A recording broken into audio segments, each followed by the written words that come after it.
And we're back. Welcome to Press X Cold and Culture Podcast. Today I am joined by my host, Lord Sonic. And today we're covering the latest and biggest news of the gaming industry. Welcome, Yes, RK. there's a lot. Yes, there's quite a bit to discuss. But let's just go over what we've been playing first. So you take the floor, man. What have you been playing? Ooh, let's see. I have been playing. I did finish Kingdom Come Deliverance. Took me about 70 hours. A Nice. pretty stellar RPG, I'd say. Loved it. Some patient issues as it's 7 hours, 70 hours long, but it was a pretty good exploring experience overall. And then after that, I was just playing around with starting a couple games while I was waiting for Indiana to come out within like a few days. Nice. But then yeah, Indiana has been a blast. I think I'm past like the first hub. I'm like in the second hub now. So I didn't even get past the first hub. I just started it. I I think just like got into the second hub. nice. You can spend a lot of time there if you get like stuck in the side quest. But That's yeah, what I got from hearing Maddie and Cog's impressions on Duke. yeah, you can spend a lot of time if you want. But yeah, it's been a joy overall. It does this fit my Uncharted? I like Uncharted, so this fit for me really well.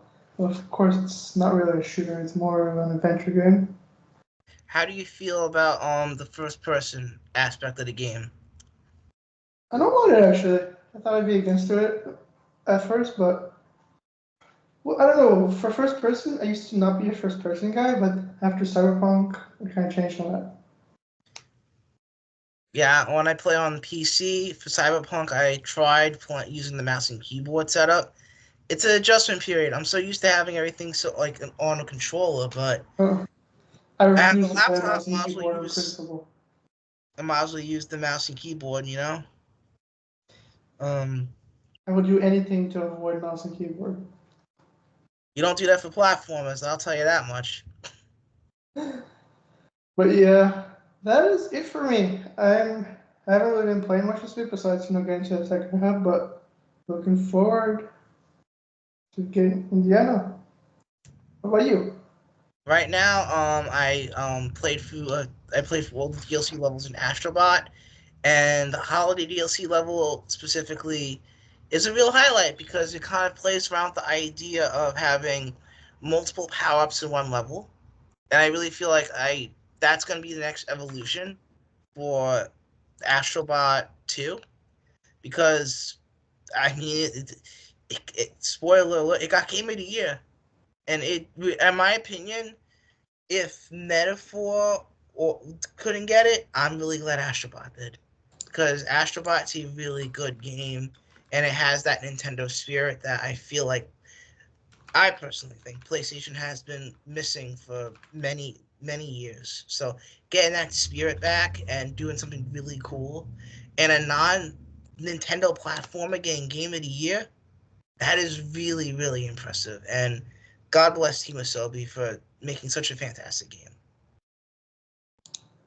Yeah, is that it for you?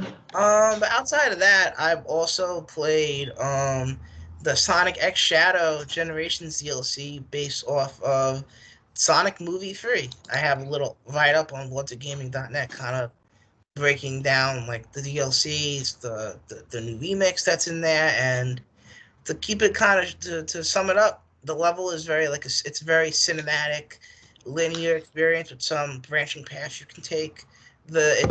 Just more Shadow Generations, and I personally felt that's one of the best Sonic games in a while.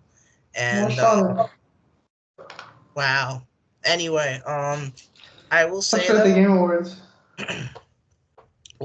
it it would have gone Player's Choice if Gotcha stuff didn't dominate the Player's Choice Awards selection because they're bribing people with polls to get waifus and husbandos or whatever. So whatever. But anyway, I sent you the I love that Democracy gift.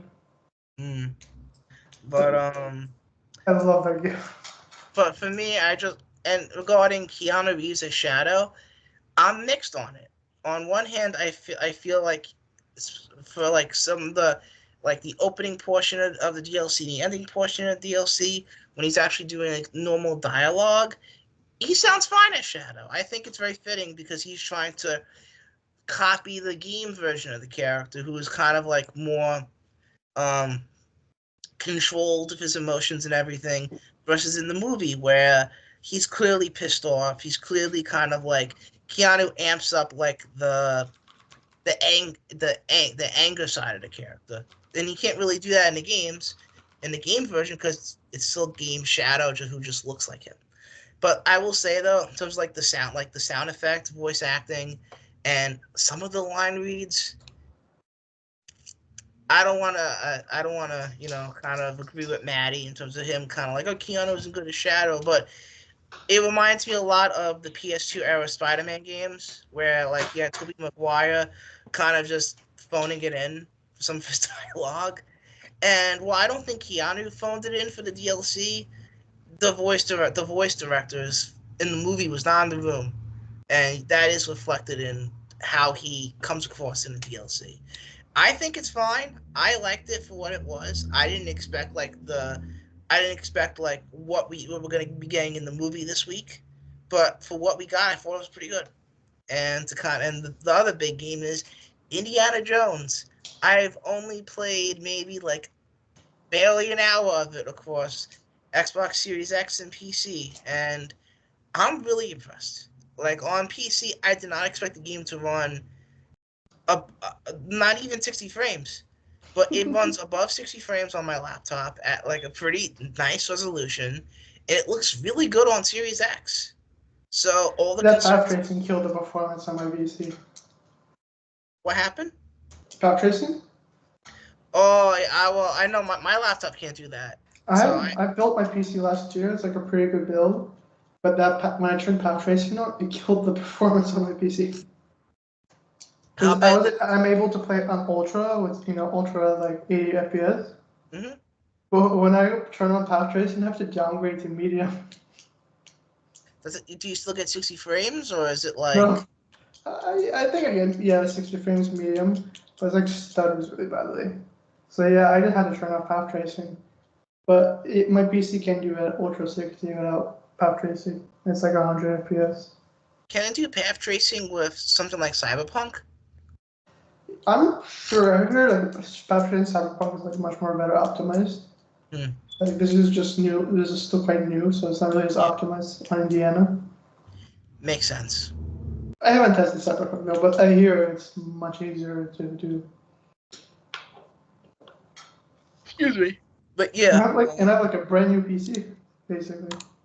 yeah, my laptop is relatively modern, but it's definitely I imagine your PC is definitely better in a couple areas. Yeah.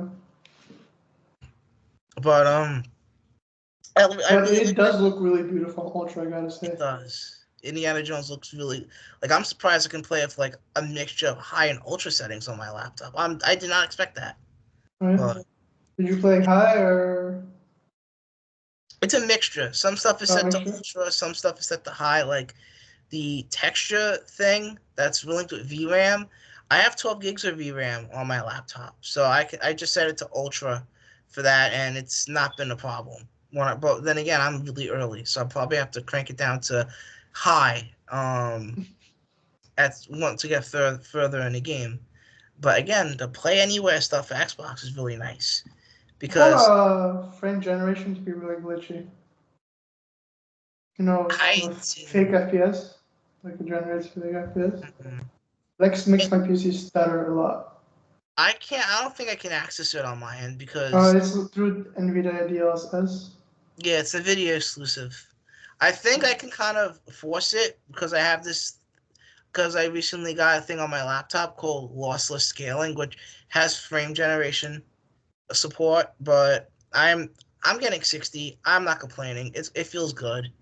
And when you're dealing with frame generation, you deal with ghosting sometimes, and if I'm playing something like Indiana Jones, I want to enjoy like the good visuals. I don't want like Indiana using his whip and his hands like phasing out like how my hand is right now. Yeah. But But yeah, I mean, I have 80 FPS like on my PC, so I don't really need to turn it on. nice. I'm getting like somewhere between. You can actually target the frame rate you want, and the game hits it. Like I tried targeting like 70 and 80, I'm getting it, but I went down to 60 because I want like the best visuals, and it looks really nice. Look at But us, yeah, we've that's ascended. what. I'll always be a console guy, but I do want to use my PC that I spent a lot of money on. Miles got the most out of it, you know. But I'm kind of playing more Xbox while I still have it this generation, because next gen I'll just be playing mostly on PC. Yeah, just to kind of I guess to kind of to organically kind of go into this.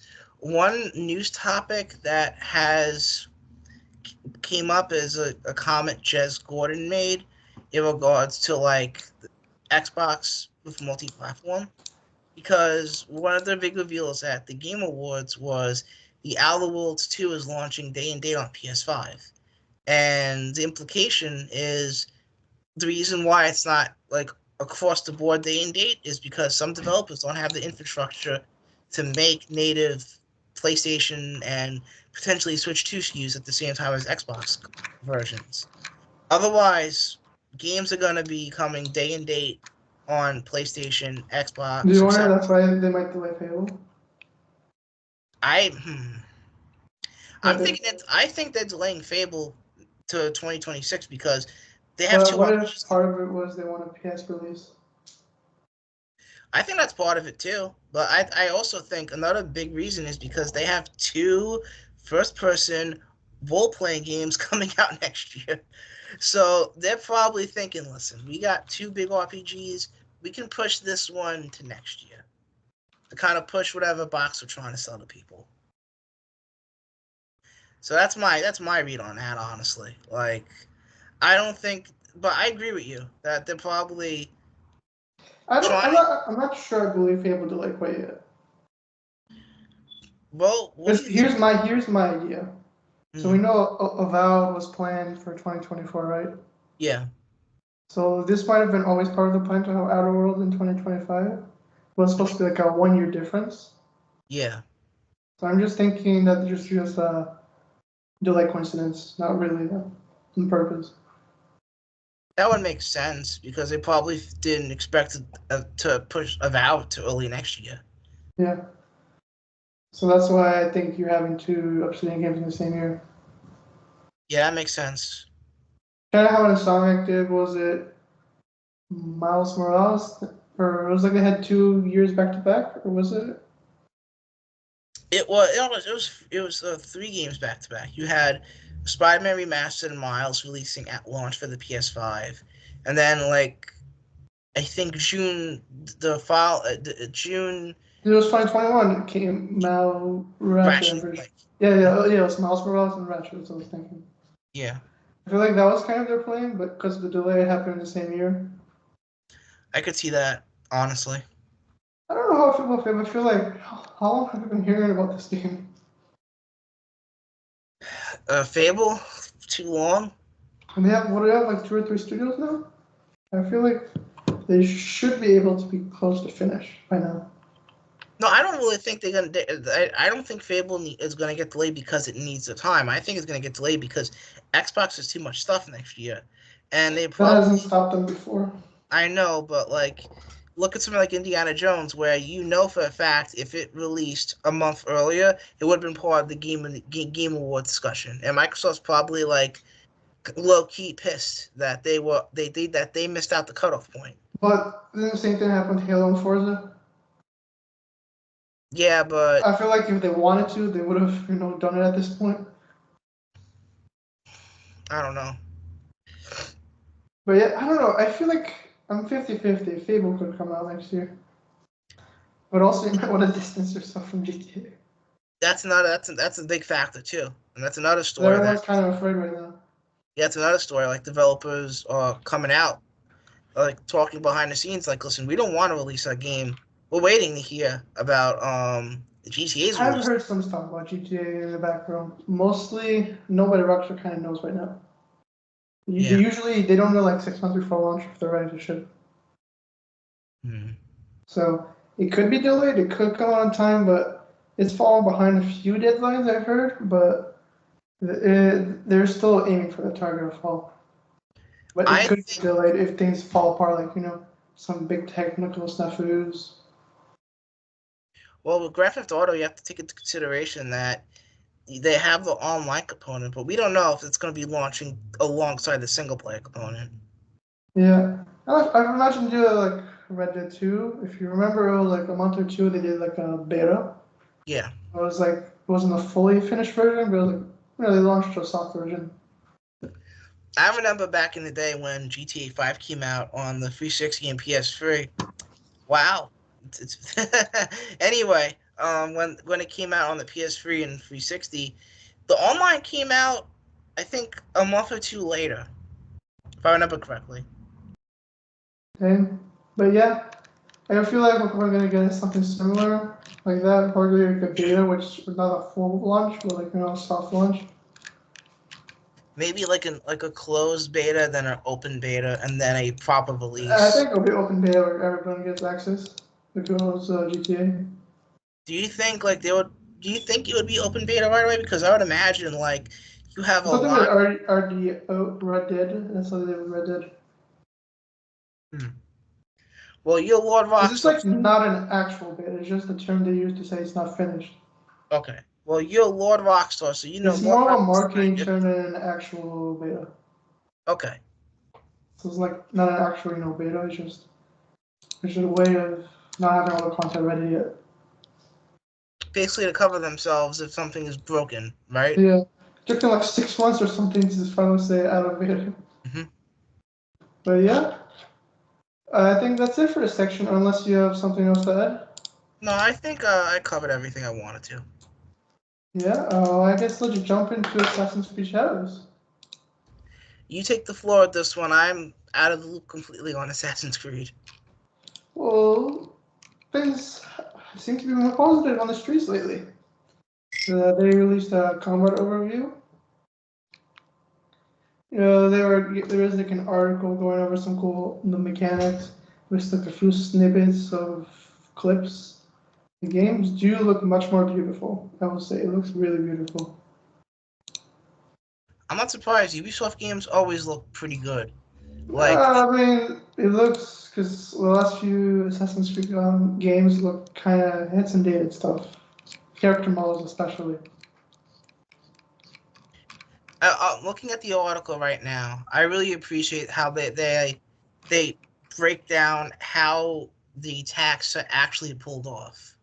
Yeah. Like, for example, they mention posture attacks, and they say, and I quote, holding the input on any attack, that is, pressing and holding the light or heavy attack button, will charge the attack to significantly increase its damage output. That's really cool that they're breaking down how the combat system actually controls for people. I really enjoy looking at the animations. They look very brutal.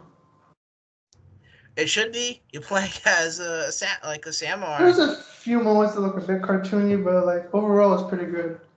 Like, because not just like, because Assassin's Creed have always had, they're fine animations. Like in the last few, I guess you could say, like they're good, but this like they look really polished now. There's like a moment where like she like cuts that guy's head off, or like slices it, like really clean. Nice. Yeah, like in some of the combat when you see like swords clash, you see like they put like some particle effects to create like sparks. Hmm. But yeah, overall, you can definitely tell the delay helped because it does look much visually better than what we saw. Was it June? I think Do you was the think? Ubisoft Forward. When was the Ubisoft Forward? Um. June, Can you right? say? Can you say that again? Ubisoft Forward. Yeah. When was that? I'm sure it was June, right? That yeah they yeah that was this year for you the Ubisoft Forward Yeah. because it was it Yeah, it was was June 24. That's what it was. Okay. But yeah, it does look much more better. Because I heard internally that devs were asking for a delay for months, but after Outlaws, they finally okayed it. well I'm glad I got the delay so they can make the game they want to make. Yeah. And I am seeing a lot more positivity on it too. Like people saying the game just looks much better. Well, to be honest, at this point, when it comes to like online discourse, people gotta just tune out all the negative people when it comes, because it's a bit much sometimes, and it's disingenuous, which we will I, get to for some of the other topics later. and then, but yeah, I'm happy. And then February is a packed month, man. Oh my God! Some Assassin's Creed, we probably won't. Assassin's Creed Monster Hunter will be the safest ones. I feel like. Yeah, they'll be safe because they have their own audiences, but every other game got that month is someone's gonna blink. Someone's gonna blink. I already uncommitted to Avowed. I think it's got to be Avowed because you have Kingdom Come Deliverance developers coming out with like a video and a video basically saying we have a performance mode, and they're coming out a little bit earlier now, so Yeah, they got like they're gold. they're gold too. They got their boot on Avowed's neck right now, and even if Avowed looks The good, big issue of the first one was it had a very buggy launch. Kind of yeah, how Stalker 2 launched right now. yeah. But if they're gold and they have, what is it, 2 months? A bit more than That's 2 months? being gold now and having 2 months of time for polishing is big, because that I'm gives gonna them guess that they're gonna be on holiday break right now, but yeah, they're gonna have about 2 months. That's that's good wild. though, because like having that extra time to polish Actually, is no, they have a month left because it's about to be the end of December. But yeah, a month of having a month to polish something is really good, because and they've that been gives. working on it for a while, probably already. It's So a I 60 imagine FPS in base console. That's great. that's crazy. Because you That's what I said about the Pro. The Pro will not help with frame rate. If something is gonna be 60, it's gonna be 60 on base. It won't affect the Pro. yeah, that's It's something not a that. frame rate machine. It's a fidelity machine. And there's the argument that like the gimmicks that they're using, as King Lovely calls it, the pisser. Its implementation is all over the place. Like Stellar Blade and Final Fantasy VII Rebirth, it's used incredibly well. Something like Silent Hill, Avatar, and a couple other games, not it. It's not it. And you even have a situation where like implementing that for a first party game like God of War Ragnarok actually has lesser performance than the default like performance, like the whatever promo they have. So it's interesting to see the growing pains of this, Did you see the because story trailer for Kingdom Come 2? I didn't get a chance to watch that. It came out recently, I think, in the last week or so. It was really good. Nice. Awesome. And I know this is something you're really excited about, Barbara, and Uh, I'm I was hoping. originally gonna skip Kingdom Come Deliverance too, Are you gonna because get I it? wanted to focus on AC Shadows. Are you gonna double dip? I guess I'll start Kingdom Come Deliverance 2 on February 4th, and I'll pause it when AC Shadow comes out. Hey, you can always put it in the backlog and go back to it later. Because I unlike will. This thing's finished gonna be games, like 70 to 100 hours. I will take my time. yeah, because unlike me, you actually finish games, so you'll Yeah. be good. You see, I focus on one. That's the key. You see, I can't focus unless it really. ADHD, solid brain. But anyway, yeah, But yeah, I think Avowed's gonna be the game that gets delayed though. Like I don't know if it's not gonna be a massive delay, but it's gonna be at least a month or I don't so. know. It seems like they're. I don't know. Based on what the public thinks, they seem kind of stubborn. Mhm. If that's the right way to say. They seem like pretty set about they want to commit to the date. Well, then they should be ready for it to not get the sales Especially expectation. when you have a, let's say, an art director talking and pissing people off. Let's just rip the band-aid off and discuss this, because I don't think we discussed it last time we had our show. I'm all for people voicing their criticisms and feelings about what's going on with their game and how people are responding to their game.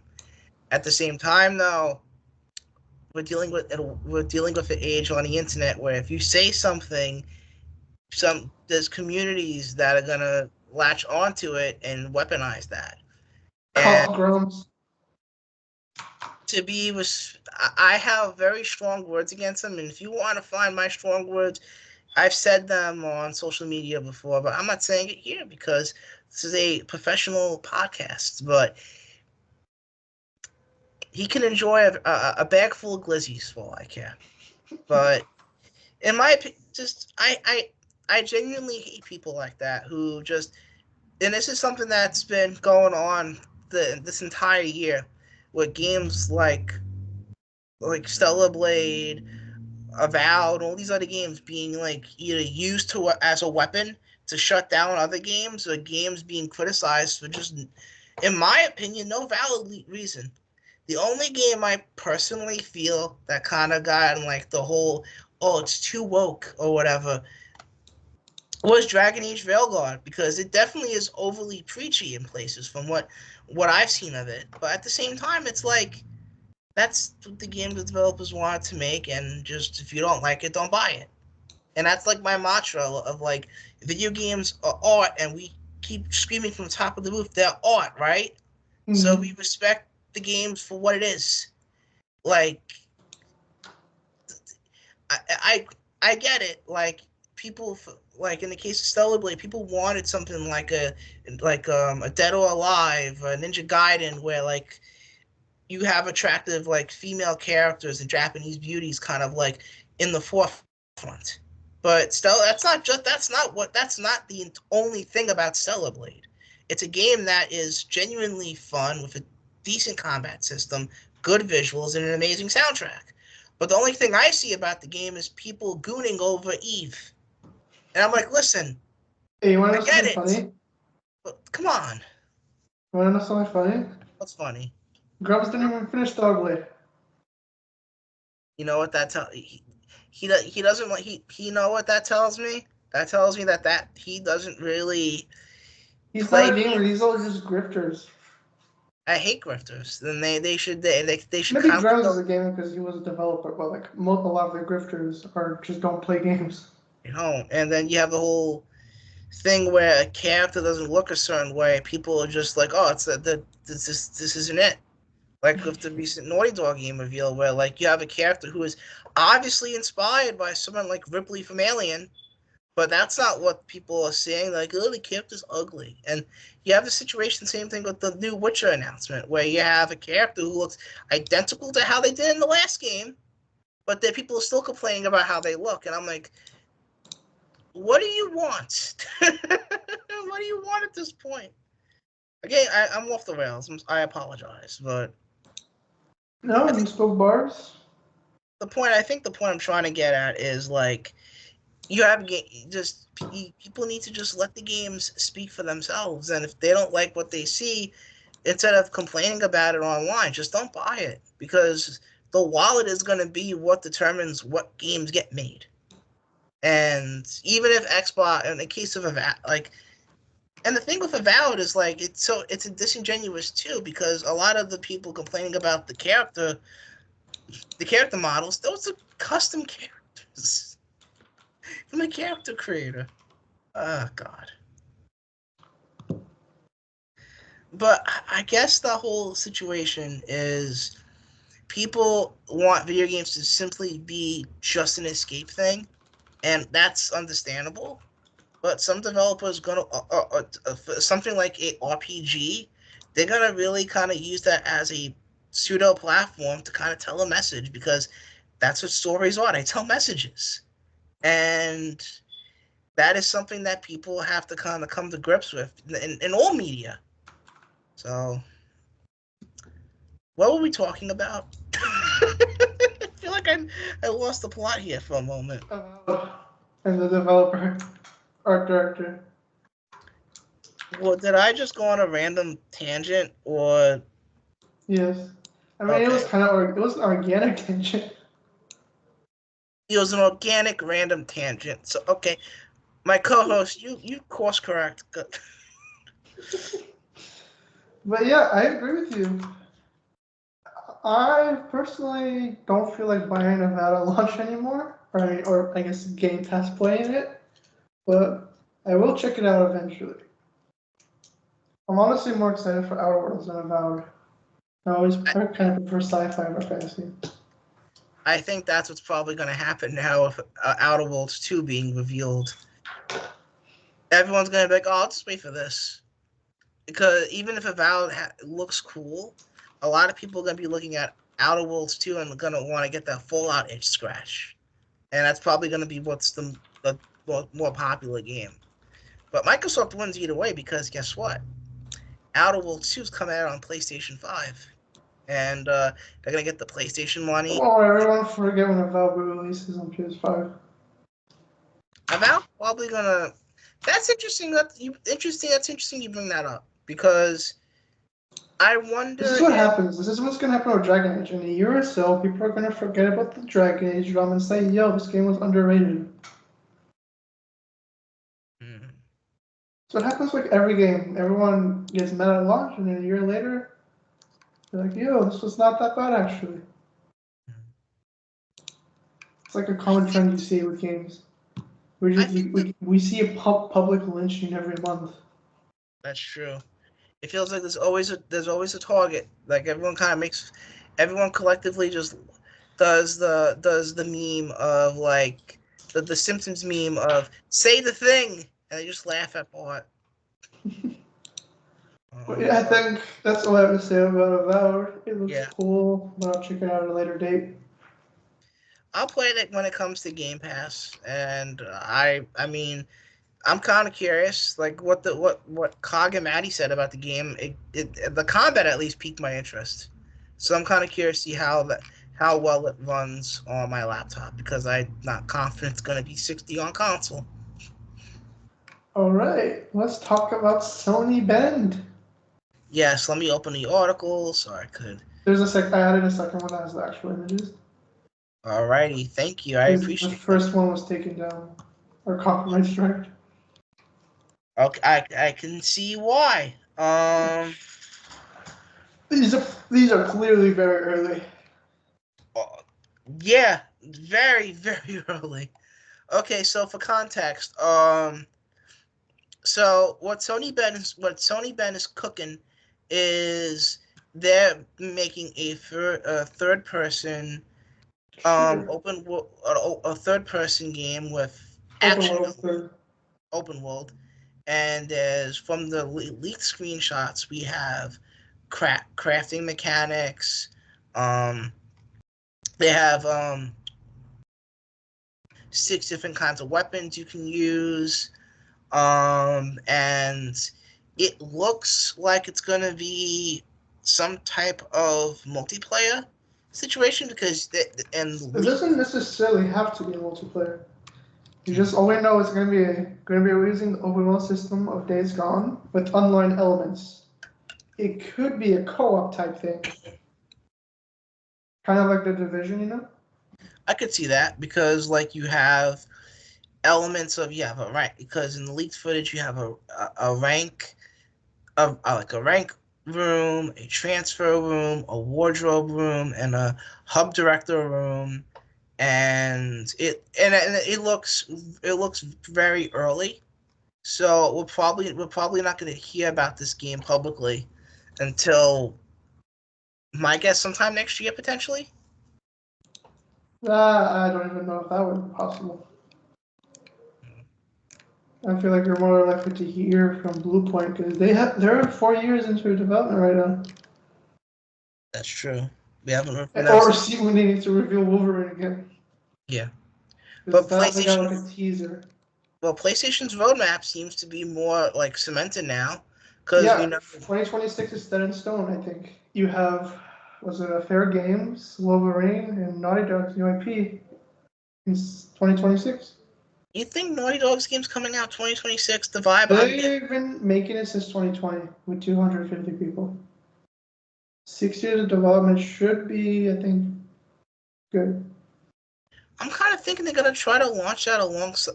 It'll be like a cross-gen game, but it'll No, no. since Sony Monica new IP will probably be 2027. And I'm Okay, guessing Spider-Man 3 is 2028, at which you could call a launch game. yeah, that makes sense. That Spider-Man, would be a good system sell for them. yeah, that would be. But yeah, and then you're gonna have like other games mixed in there, like Blue Point's new IP. Uh, what's the Until Dawn 2? Yeah, yeah. Ghost of Yaute coming out Just of next year. yeah, and then Venom at some point. I'm kind of thinking maybe. I heard the rumor, the speculation is because in the leaks, there was like an updated roadmap where it said Venom would come after Wolverine. Yeah, I'm gonna guess maybe you could see Venom in 2027 that would make sense. with Sony Insomniac, Monica new IP that same year.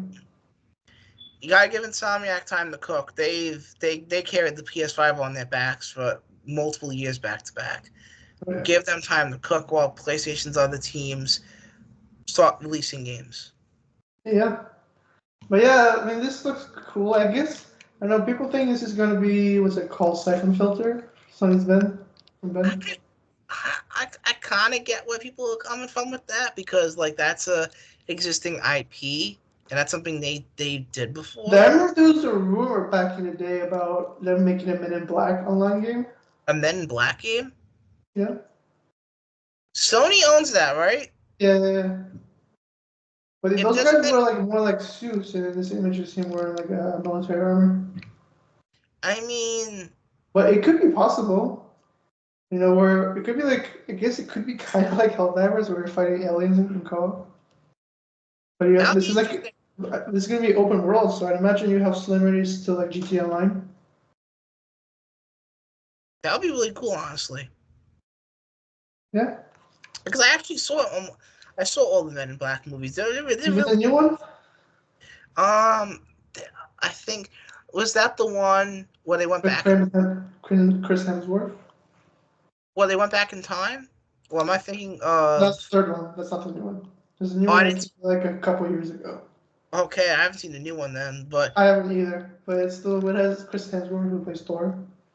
oh yeah, he's awesome. But I really like the movies. So if this is and it'll be different than Spider Man because unlike Spider Man, where they kind of have to shake hands with Marvel in some regards, with Sony has a this, lot of good IP they could make movies of, or games of. Sorry, yeah,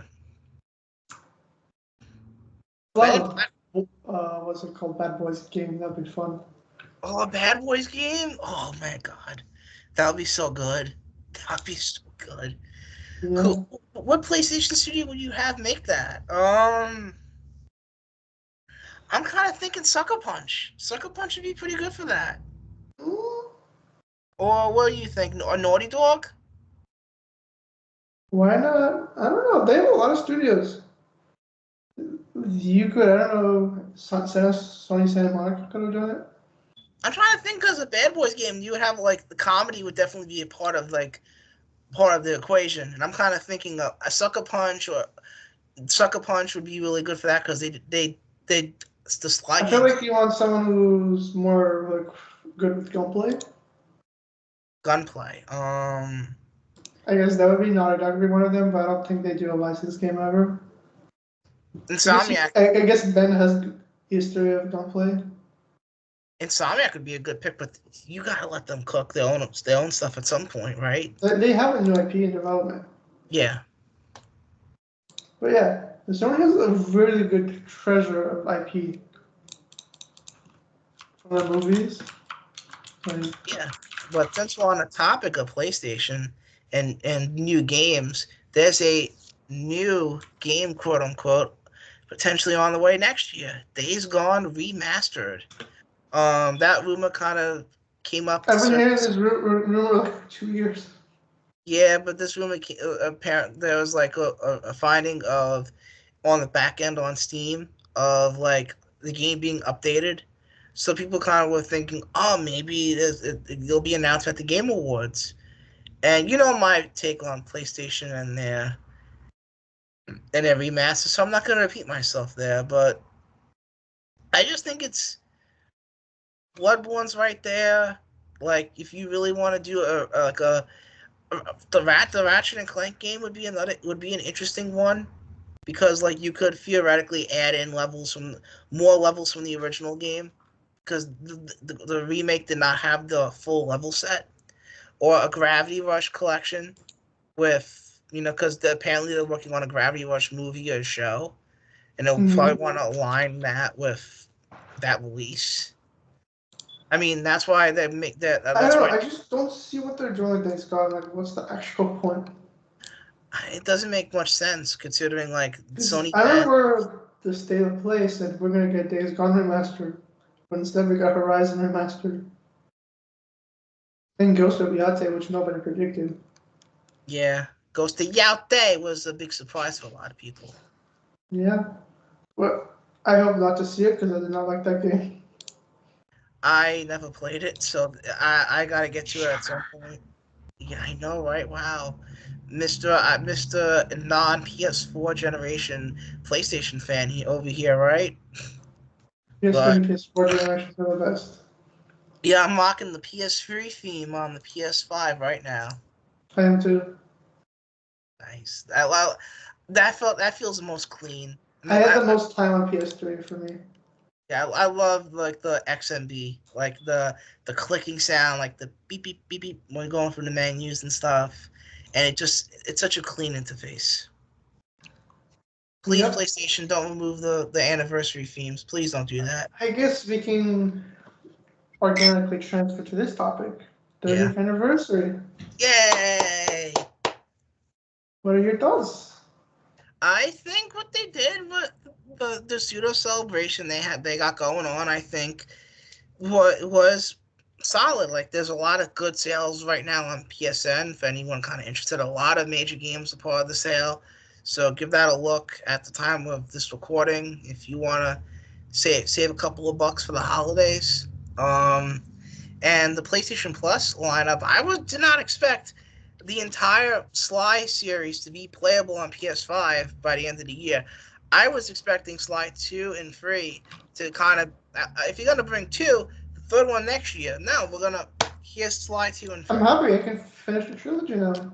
I know, that's cool. I'm so happy about that. Like, I look forward to playing through all 3 games on the PS5 at some point. I love Sly 1 and 2.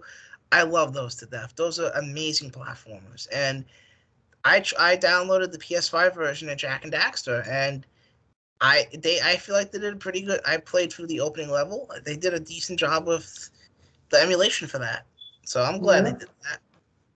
I'm kind of wondering if this means like we're gonna get Jack 2 and 3 and Jack X Combat Racing next year.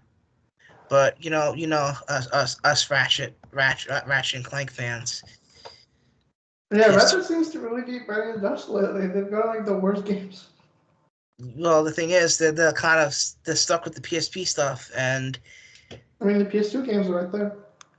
no, I meant like the PSP emulator, and they're kind of Uh, slowly kind of bringing PS2 they're games. just drip feeding.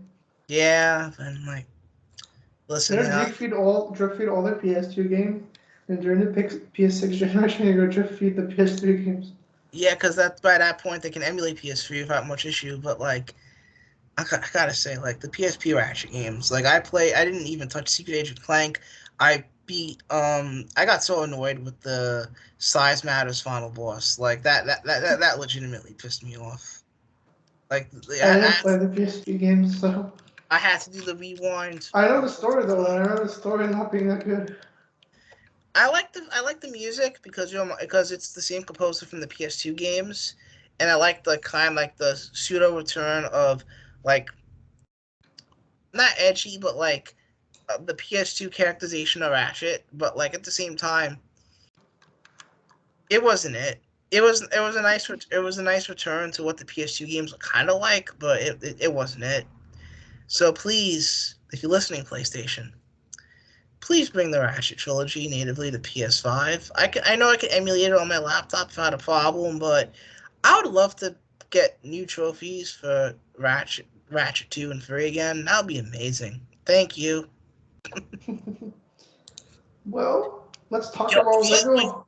before, do you think they'll update the PS2 emulator for online support? Because you have games like Ratchet Deadlocked and the so. No. We literally got Uncharted for Lost Legacy remastered without the online. I was getting excited for a moment there. Anyway, let's move on. Anytime Sony has brought back games, they've just removed the online modes. Yeah, I remember that. That was great. But let's move on to the next topic. Let's talk about Lego Horizon maybe coming to Xbox, claims Insider. I'm not really surprised to hear this, considering no one's talked about Lego Horizon and it got like review scores. I disagree. So you don't think it's happening? I don't think it's happening. I think this is a big load of nothing. Because A, if it didn't even sell on Switch or PlayStation, B, it was a critical flop. And C, I think it was Charlene came out saying the juice is not worth the squeeze to bring games to Xbox. At the same time, though, I'm kind of thinking like it might If just the be game isn't even popular on your popular platforms, why would you bring it to it might be a Lego thing because Lego games come out on everything, like even Yeah, Xbox. but like So Lego maybe thinks the PlayStation is their IP. yeah, but it's Lego. So I imagine like if they made if Lego's probably in a room saying, "Listen, we want more sales. We want this to come out on more things." So it might be part of the agreement where they I just don't think Lego has a say here. if Lego doesn't have to say, then I don't know why people are saying this, but That happens all the time. Like sometimes there's mistakes, you know. I wouldn't be surprised, but I don't really expect it either because if Sony's gonna bring any game to Xbox, it's gonna be a big one like Spider-Man, where the Marvel's gonna probably want more money. It's gonna be a way for them to make more money since they got all their sales for Spider-Man Remastered already. I mean, Spider-Man 2 is about to make some good money on PC. Exactly. So I mean, like Spider-Man 1, put that on Xbox, like many years later, get a lot of people would buy it on Xbox. I guarantee you, because people love Spider-Man. So that would make easy money for PlayStation. But a Lego Horizon game, a franchise that the hardcore don't really care about, Nobody cares about. Even no. Horizon fans don't like it. At this point, I just think Horizon is just overplayed at this point. Like no one. No, it was just a really not a good game. Nobody enjoyed it, or not enjoyed it very much, I should say. Maybe there'll be a novelty to buy the It Switch. just wasn't the Lego game people want, which is like more TT style. Yeah, the Lego Horizon. It was modeled more after like the PSP Lego games, which those weren't the popular ones. Well, but we can organically transition to this. Yeah. Cancelled Lego game got revealed. Mm. James Bond. I never got a chance to report on this, but this is really cool. I didn't expect. Well, expect is the wrong word, but like this actually got far along from the looks of it because you have a full trailer. It was So like a pitch, I believe. Like they were showing them like a prototype or something. yeah, did it come out? Did anyone come out and say who was developing this? I would assume it would have been TT Games at the time, I think it's but I probably think they weren't into it because they thought James Bond is for a much more mature audience. yeah, and also like this probably was in the pitching process during the time Lego Dimensions was a thing, too. Oh yeah, it was around that era. Yeah, because Lego Dimensions, that's when you had like a whole host of franchises kind of mixing and matching. You had, you had like, the typical Warner Brothers franchises like DC, the Lego Movie, and Lord of the Rings. Then you had Gremlins. You had Sonic forcing over of all things. The Powerpuff Girls, Adventure Time, Back to the Future, Portal, The Simpsons, like all these franchises were mixing and matching together with whatchamacallit, So like it makes sense. Like they probably were gunning after James Bond to get a level pack or something, but maybe they were kind of thinking, you know what, we can make a full game out of this, and they It didn't get the green just was light. rejected in the end. Damn shame, because you could really do a lot Damn, of. all was so special. You have so many movies you can adapt to levels. Like you can make like 3 full games covering like a Yeah. span of It's like a Lego Star Wars Or like style Indiana Jones. franchise. Hmm. But yeah, unfortunate. Now let's switch platforms a bit and talk about Nintendo Switch leaks. Yes, all the Nintendo Switch And leaks. a little update, the CEO confirmed this was real. I am not surprised. Yeah. So, and there was just a recent thing I saw. Let me send you it because Thank you. I'm gonna send you an image on Discord. This is an image comparison of how the Switch 2 will look compared to Switch 1 based on the leaks. Let me see. I'm looking at it right now. So it's a bigger screen. You have a second share button. The analog sticks look more similar to a Xbox analog stick. Maybe they'll fix the stick drift. I would hope so. It's about time they fixed that issue, honestly. Looks pretty similar, I'll say. You have a bigger screen though, which is interesting. Do you think they'll offer OLED this time? No, I think a lot of like Why did all it's do that at first? Why did you like half a generation later? I think what they probably because a lot of the initial leaks of the Switch 2, they said it would be like an LCD screen Uh, or IPS screen or something. So and you know Nintendo, they're gonna suck at people to get the OLED model in like a year or two. yeah. I That's know it. how they play. And then they'll probably have a Switch 2 Lite that has that has the dimensions of the regular Switch, or like the normal Switch Lite where it's like a 720p display. And then you have the Switch Lite OLED, which I'm surprised we haven't got one of those, to be perfectly frank. Um, Yeah, but you're the Nintendo guy. What do you think?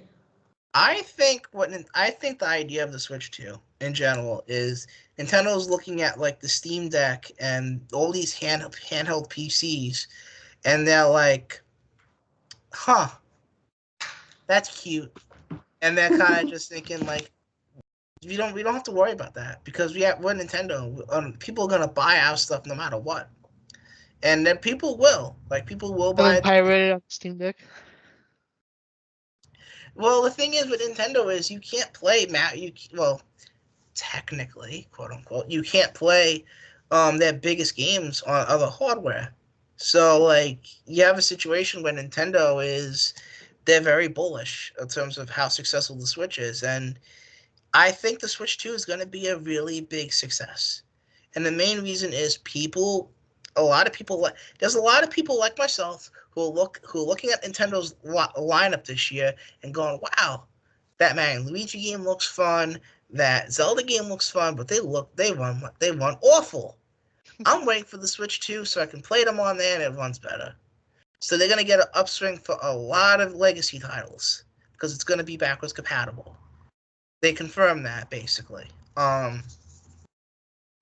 And then another thing is a lot of developers, Microsoft included, and PlayStation potentially included, they're waiting to see what they're probably like relieved that this thing is going to be more powerful. It's not going to be like on the level of a PS5, but it's definitely going to be on the level of a Series S in some capacity because that's the baseline for a lot of current generation games. And you need to have that baseline to make sure these games run well. Because the biggest issue for the Switch is games straight up don't run well on the platform anymore. Some games do, mainly like the smaller indies, but when Nintendo's own titles run awful and have performance problems, then that's basically screaming, we need new hardware ASAP. And Nintendo, Nintendo will offer new hardware, and I'm looking forward to seeing like what Nintendo having like a PS4 level like spec handheld, what's that? What does that look like? Because it's not just going to be PS4 Series S spec. It's going to be using like the latest GPUs that support things like frame generation and ray tracing. So that alone is going to really help with performance for a lot of these games. And there's also the likelihood that it really kind of. I don't think they'll do it, but like the homebrew scene has proven that the Switch is actually more powerful than Nintendo lets on, but they underclock it for battery life. Imagine you dock the thing and you get and that is the quality mode for that. That's the quality mode for games. Or the dock supports something like DLSS because unlike unlike PlayStation and Xbox, Nintendo's going to be using the video hardware. And we all know how NVIDIA's like frame generation stuff and upscaling stuff is really better than AMD's in some regards. So Nintendo might be in a very interesting spot power-wise. Yeah, I do agree. I don't play on Nintendo, but I'm sure it'll be a good console since it's gonna also get Call of Duty. Yeah, I guarantee you Microsoft's gonna be one of the first. Going to be a really big supporter with games like Hi-Fi Rush. I just got reminded of that Arkham Knight port on Switch. Don't. Oh my god, that looks. Maybe Arkham Knight will actually run well. Yeah. Well, that's all I guess we have for the Switch 2. See you in January, I guess. I think that's the rumor. I'm thinking we're probably gonna get There's like a rumor of a January reveal. That makes a lot of sense considering we're getting all these hardware leaks now. And one last thing about Switch 2. I'm really curious about how Nintendo is going to approach the tariffs. For any listeners living in the United States, with this current political situation, we're going to be entering a situation where tariffs might be introduced. And that's going to have a substantial impact on pricing for technology and hardware. And with new consoles, it's very likely that a Switch 2 that originally was $400 might be $500 to $600. And Nintendo is going to be in a situation where they're probably going to be looking into. I'm really curious to see how Nintendo approaches this. Are they going to have a version without a dock that's $100 cheaper? Or are they going to have a version that has both at $100 more? Are they going to approach it similar to how PlayStation and Xbox approaching pricing this generation, where they have a cheaper model where it has instead of say 256 gigs of storage, it's 128. Nintendo, I'm really curious to see how Nintendo approaches this, because Nintendo's going to want. Nintendo's biggest thing is that they're cheap. If you want to get into Nintendo, their games are expensive, but the hardware's cheap. You can easily find a Switch for $300 or less, and a Switch Lite for less than $200. They probably want to be at the bare minimum just a little over $400. But with the tariffs, you don't know.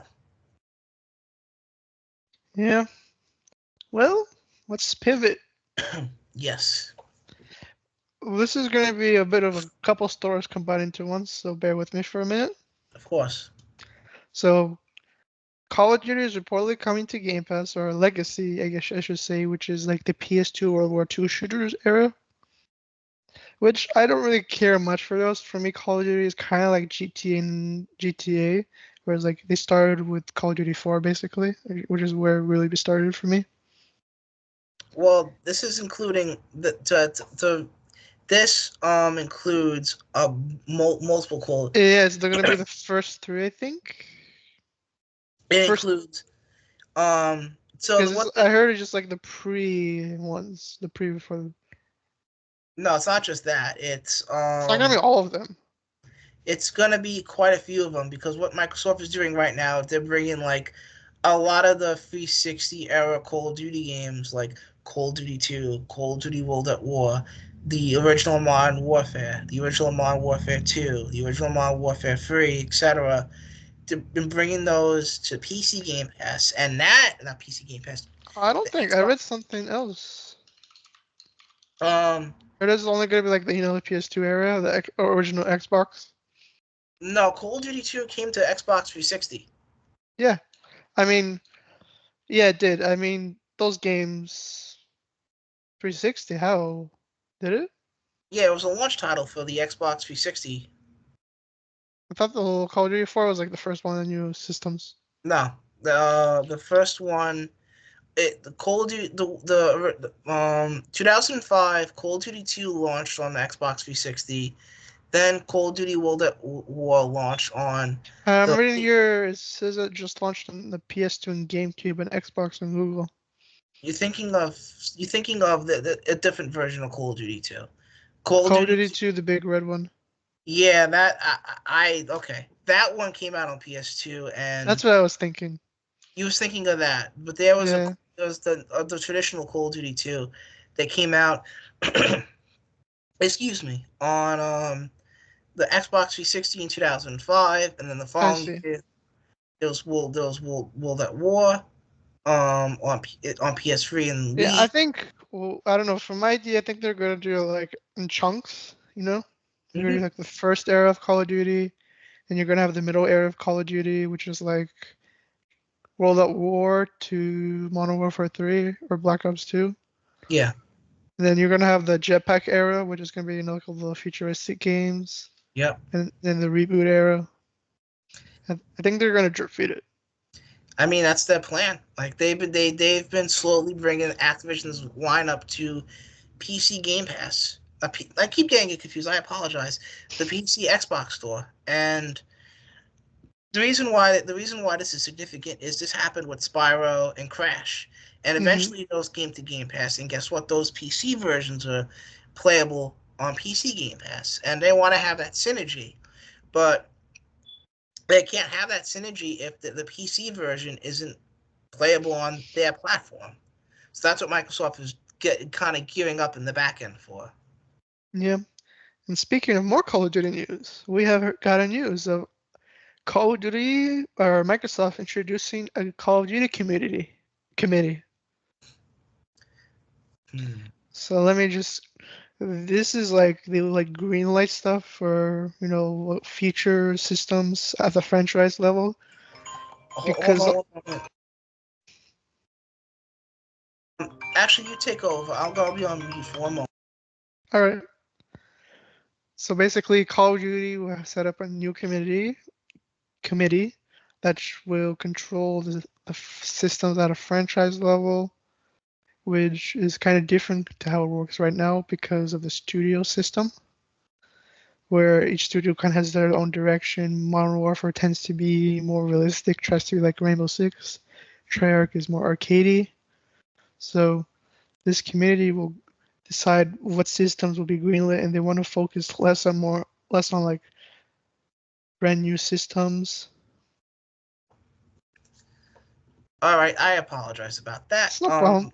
I was saying this committee is going to be, because there's a lot of different directions between different studios. This committee will be making sure it stays pretty consistent, I guess. And they'll be saying what's allowed to change, what's not, what they want the studios to focus more on, what they want them to innovate more. Because Call of Duty also has like a new gimmick every game. It has like this new system. And they're like, they want to focus more on the maps, the modes, the storytelling. Their studios are being told not to innovate in areas like UI, prestige, and certain gameplay features. What do you think about that? Do you think that's a good thing or a bad thing? Well, also to add on this, according to the leaker, they're going to continue bringing the UI closer and closer to the older games, which I think is a good thing. It makes sense too if they're bringing back, like we mentioned earlier, if they're bringing back all the old games to their service, then they're probably going to want their player base to kind of adjust to that. So that makes a lot of sense. So yeah, I like the idea of a committee because there has been kind of an identity problem with Call of Duty for a few years. It feels like there's different styles of Call of Duty. Like you have Modern Warfare. That's all, but that's also kind of what makes them special and unique. Because Infinity Ward, they want to make it more like Rainbow Six, basically. Treyarch, they want to keep the classic arcade feel. And then Sledgehammer is kind of like in between. That makes sense. But yeah. And then there's also a rumor on Call of Duty 2026. What's cooking there?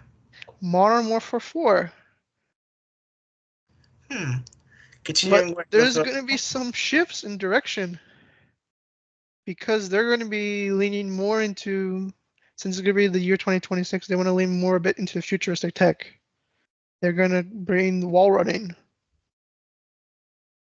That's interesting. So they're melding the modern warfare with the Infinity Warfare stuff. Not kind of. So like those are like more like jetpacks. This is going to be like more parkour wall running, I guess. So Titanfall without the jetpacks, basically. No, you know the Omni movement system right now? Yes.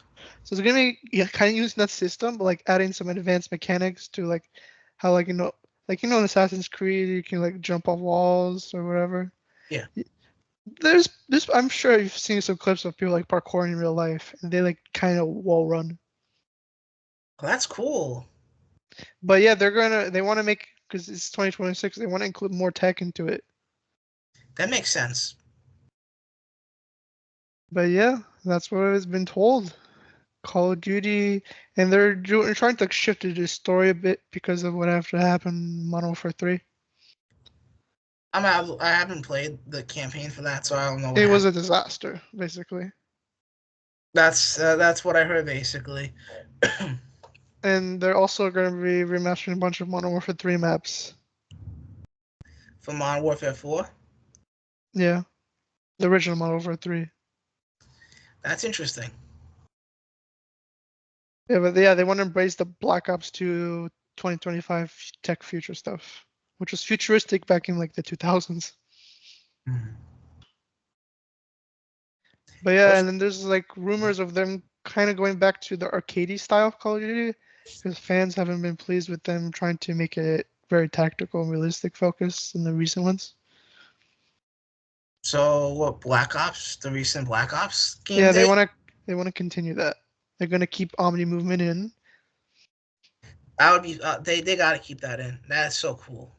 Yeah, but because we can tell in their past design decisions that kind of didn't fit what they were going for, but I'm guessing they're kind of pivoting, because after rumors after Modern Warfare 3, they kind of felt stuck. What do we do now? There's a lot of things got screwed over, plot points, just everything. That's what happens when you get forced to turn a DLC into a full game. I mean, originally it was supposed to be a spin-off where like it was going to be focused on these like some of the like side characters and focus on their story, not an actual full sequel. But stuff happened behind the scenes. So it's also kind of good in my opinion, because before there's always been a power struggle between studios, and now the studios entered to committee. That's good. I wish I had more to comment on. I'm not a big Call of Duty person outside of like liking what Black Ops 6 is doing. Yeah. Well, speaking of Xbox, there was supposedly a big game that got delayed. I'm gonna guess it's the Fable port. I'm thinking it's Fable Not because the Fable. Sorry, Forza port. oh, for PS5, right? Yeah. It's definitely That was like leaked months ago. yeah. I That's what think people thought was gonna be the new announcement instead of Indiana. I'm thinking Microsoft is probably kind of looking at their 2025 and kind of figuring out where to place things, because you have Indiana Jones coming to PS5 at the start of the year. You have Doom Eternal, not Doom. Oh, Doom the Dark Ages. Thank you. Coming out in probably the summertime, if I have to make a realistic guess. On day on everything. And then you have Outer Worlds 2 being the holiday game, if I'm making a guess. And then Call of Duty is the big holiday game. So maybe they're probably figuring out where they can kind of place Forza 5 here for the PlayStation version and potentially the Switch too. Because that's another thing people got to take into consideration. The Switch 2 is going to have a lot of Microsoft games. Hi-Fi Rush, Sea of Thieves, Indiana Jones, the next Doom, the next Call of Duty. And I would not be surprised if Forza is part of that, because you know how great it would be to have a portal, a Switch version of Forza Horizon. You could take that anywhere with you, and that's such a great pick up and play game. Microsoft might be one of the reasons why they're delaying the port, because they want to release simultaneously alongside the PlayStation 5 version. That's my guess, eventually. Yeah. Then we have some other stuff to go through. Let's talk about the PS Plus upcoming lineup. Yeah, for December, man. It was a great lineup. Cause listen, The Sly Games, Jack and Daxter. Yes, absolutely. Your beloved Sonic Frontiers. Yes, let's fucking go. Oh, I forgot to mention this in What Are We Playing section, but I did try the demo. Audience, he tried it for 10 minutes, and he said, "This ain't it, fam."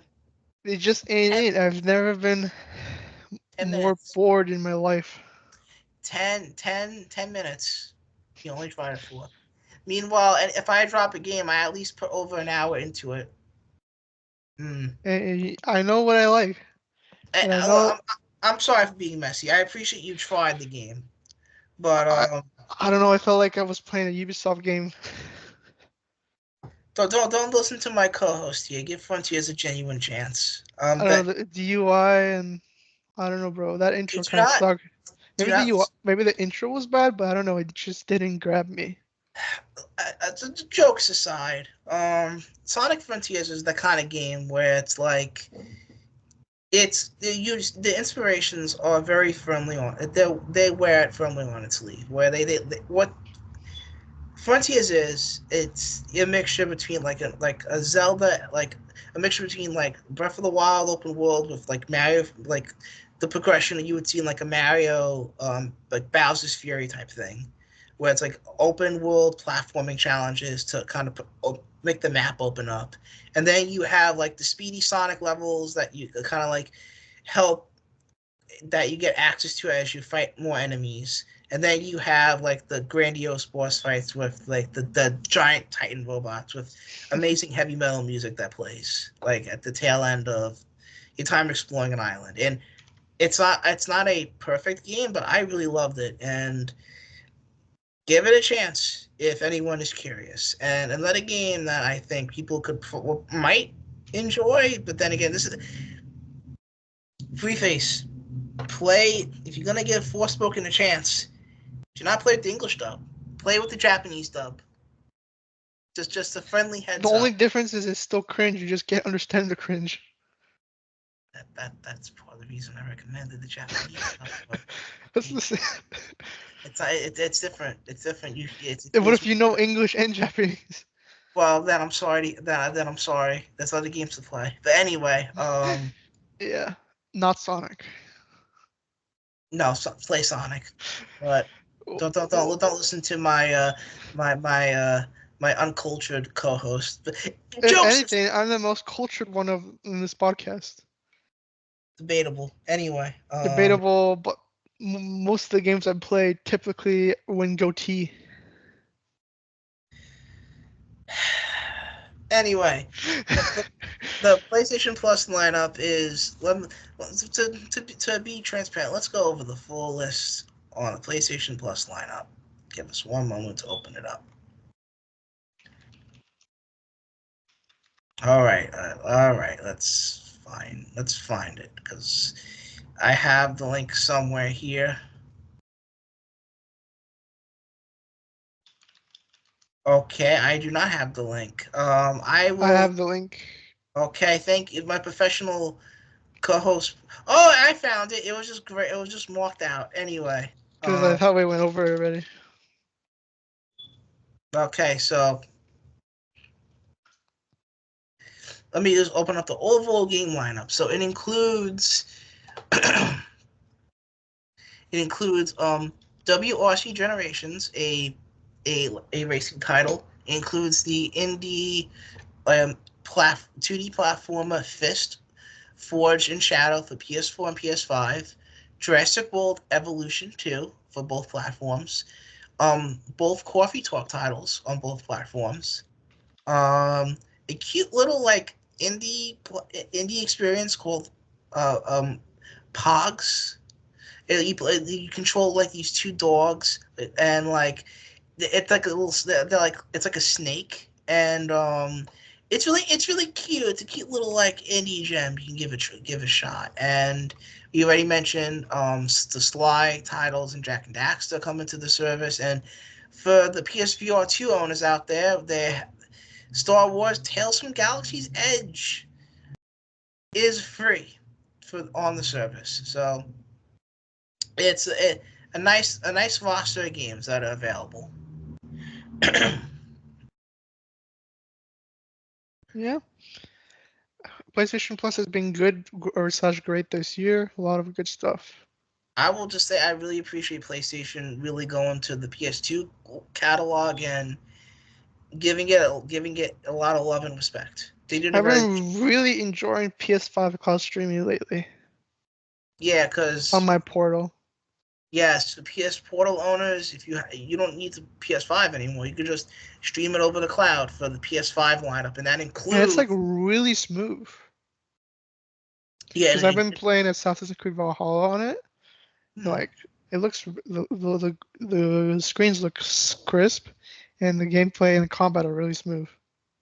Well, the thing about the PS5 streaming is that it's very good. The PS5 streaming. Yeah, I mean, I think they made a deal with Microsoft to use their Azure servers.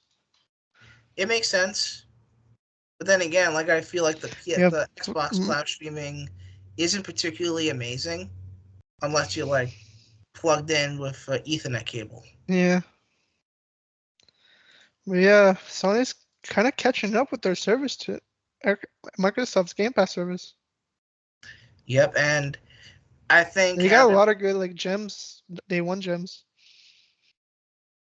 Yeah, like excuse me. Tales of Zal was day one, right?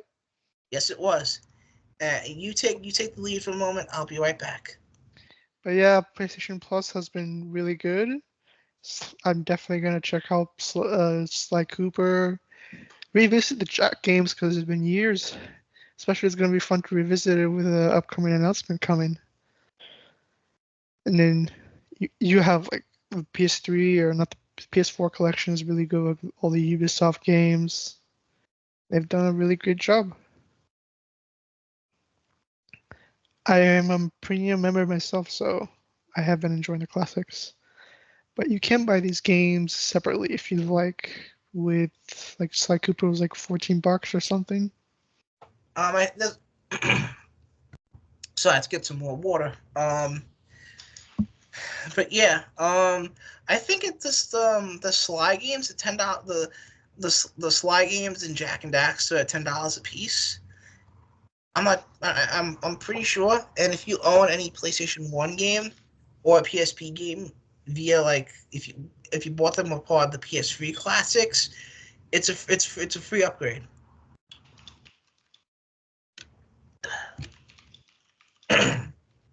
Excuse me, my voice is starting to give out. That's awesome in the middle of podcasting. Well, yeah, welcome to the club. But yeah, PS Plus has been great to me this year. Fantastic. It's really nice to see some good competition for Xbox's offering. Oh yeah. And then I'm gonna give this topic to you, Shovel Knight concert.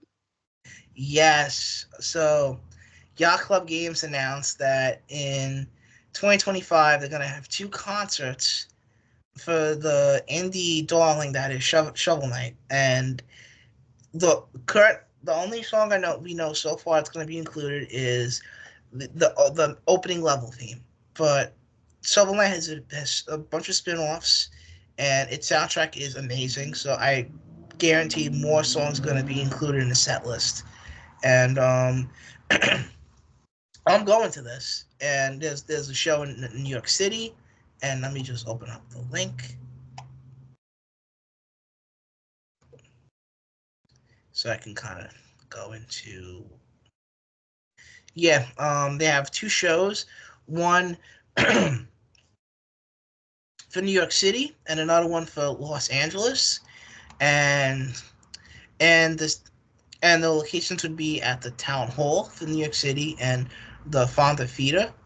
And for the standard tickets, when I got my tickets, which was as of this recording, like 2 or so weeks ago, the standard tickets are like $50 or so, and you can get pay $50 more to get an upgraded VIP ticket, and now let you actually talk with some of the people that worked on the game, including the composers too. The concert itself is going to be very similar to the Sonic Symphony, which has a live orchestra and a rock band working together to play amazing music. And I love seeing stuff like this. I love video game music, and seeing an indie company step up and have their music be on stage is awesome. And I'm really curious if we're going to be getting more stuff like this for other indie titles. I'm imagining something like a collaboration where a bunch of indie studios come together, work with like a team, and you have a set list composed of multiple themes. PlayStation is doing something similar to this with their roster of franchises sometime next year, outside of the United States, with PlayStation The Concert.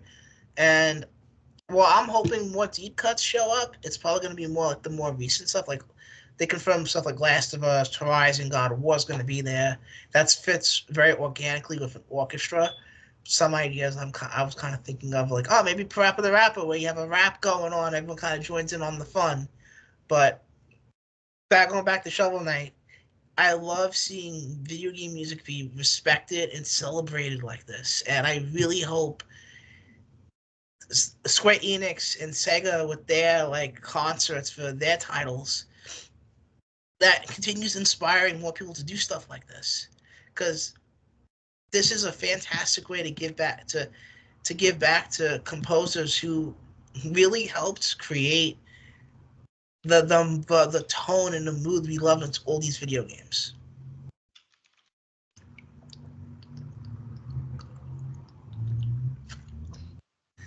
So my good friend Lord Rockstar, you played Shovel Knight before? Nope. I have not. It's not my type of game, so I didn't play it. I played it on the I played it on the Vita originally, and I own it on PlayStation and Xbox. And Dang, finding someone who supported the Vita, that's impossible. But yeah, you can still get the tickets, should still be available now. So if you're interested, consider giving it a go.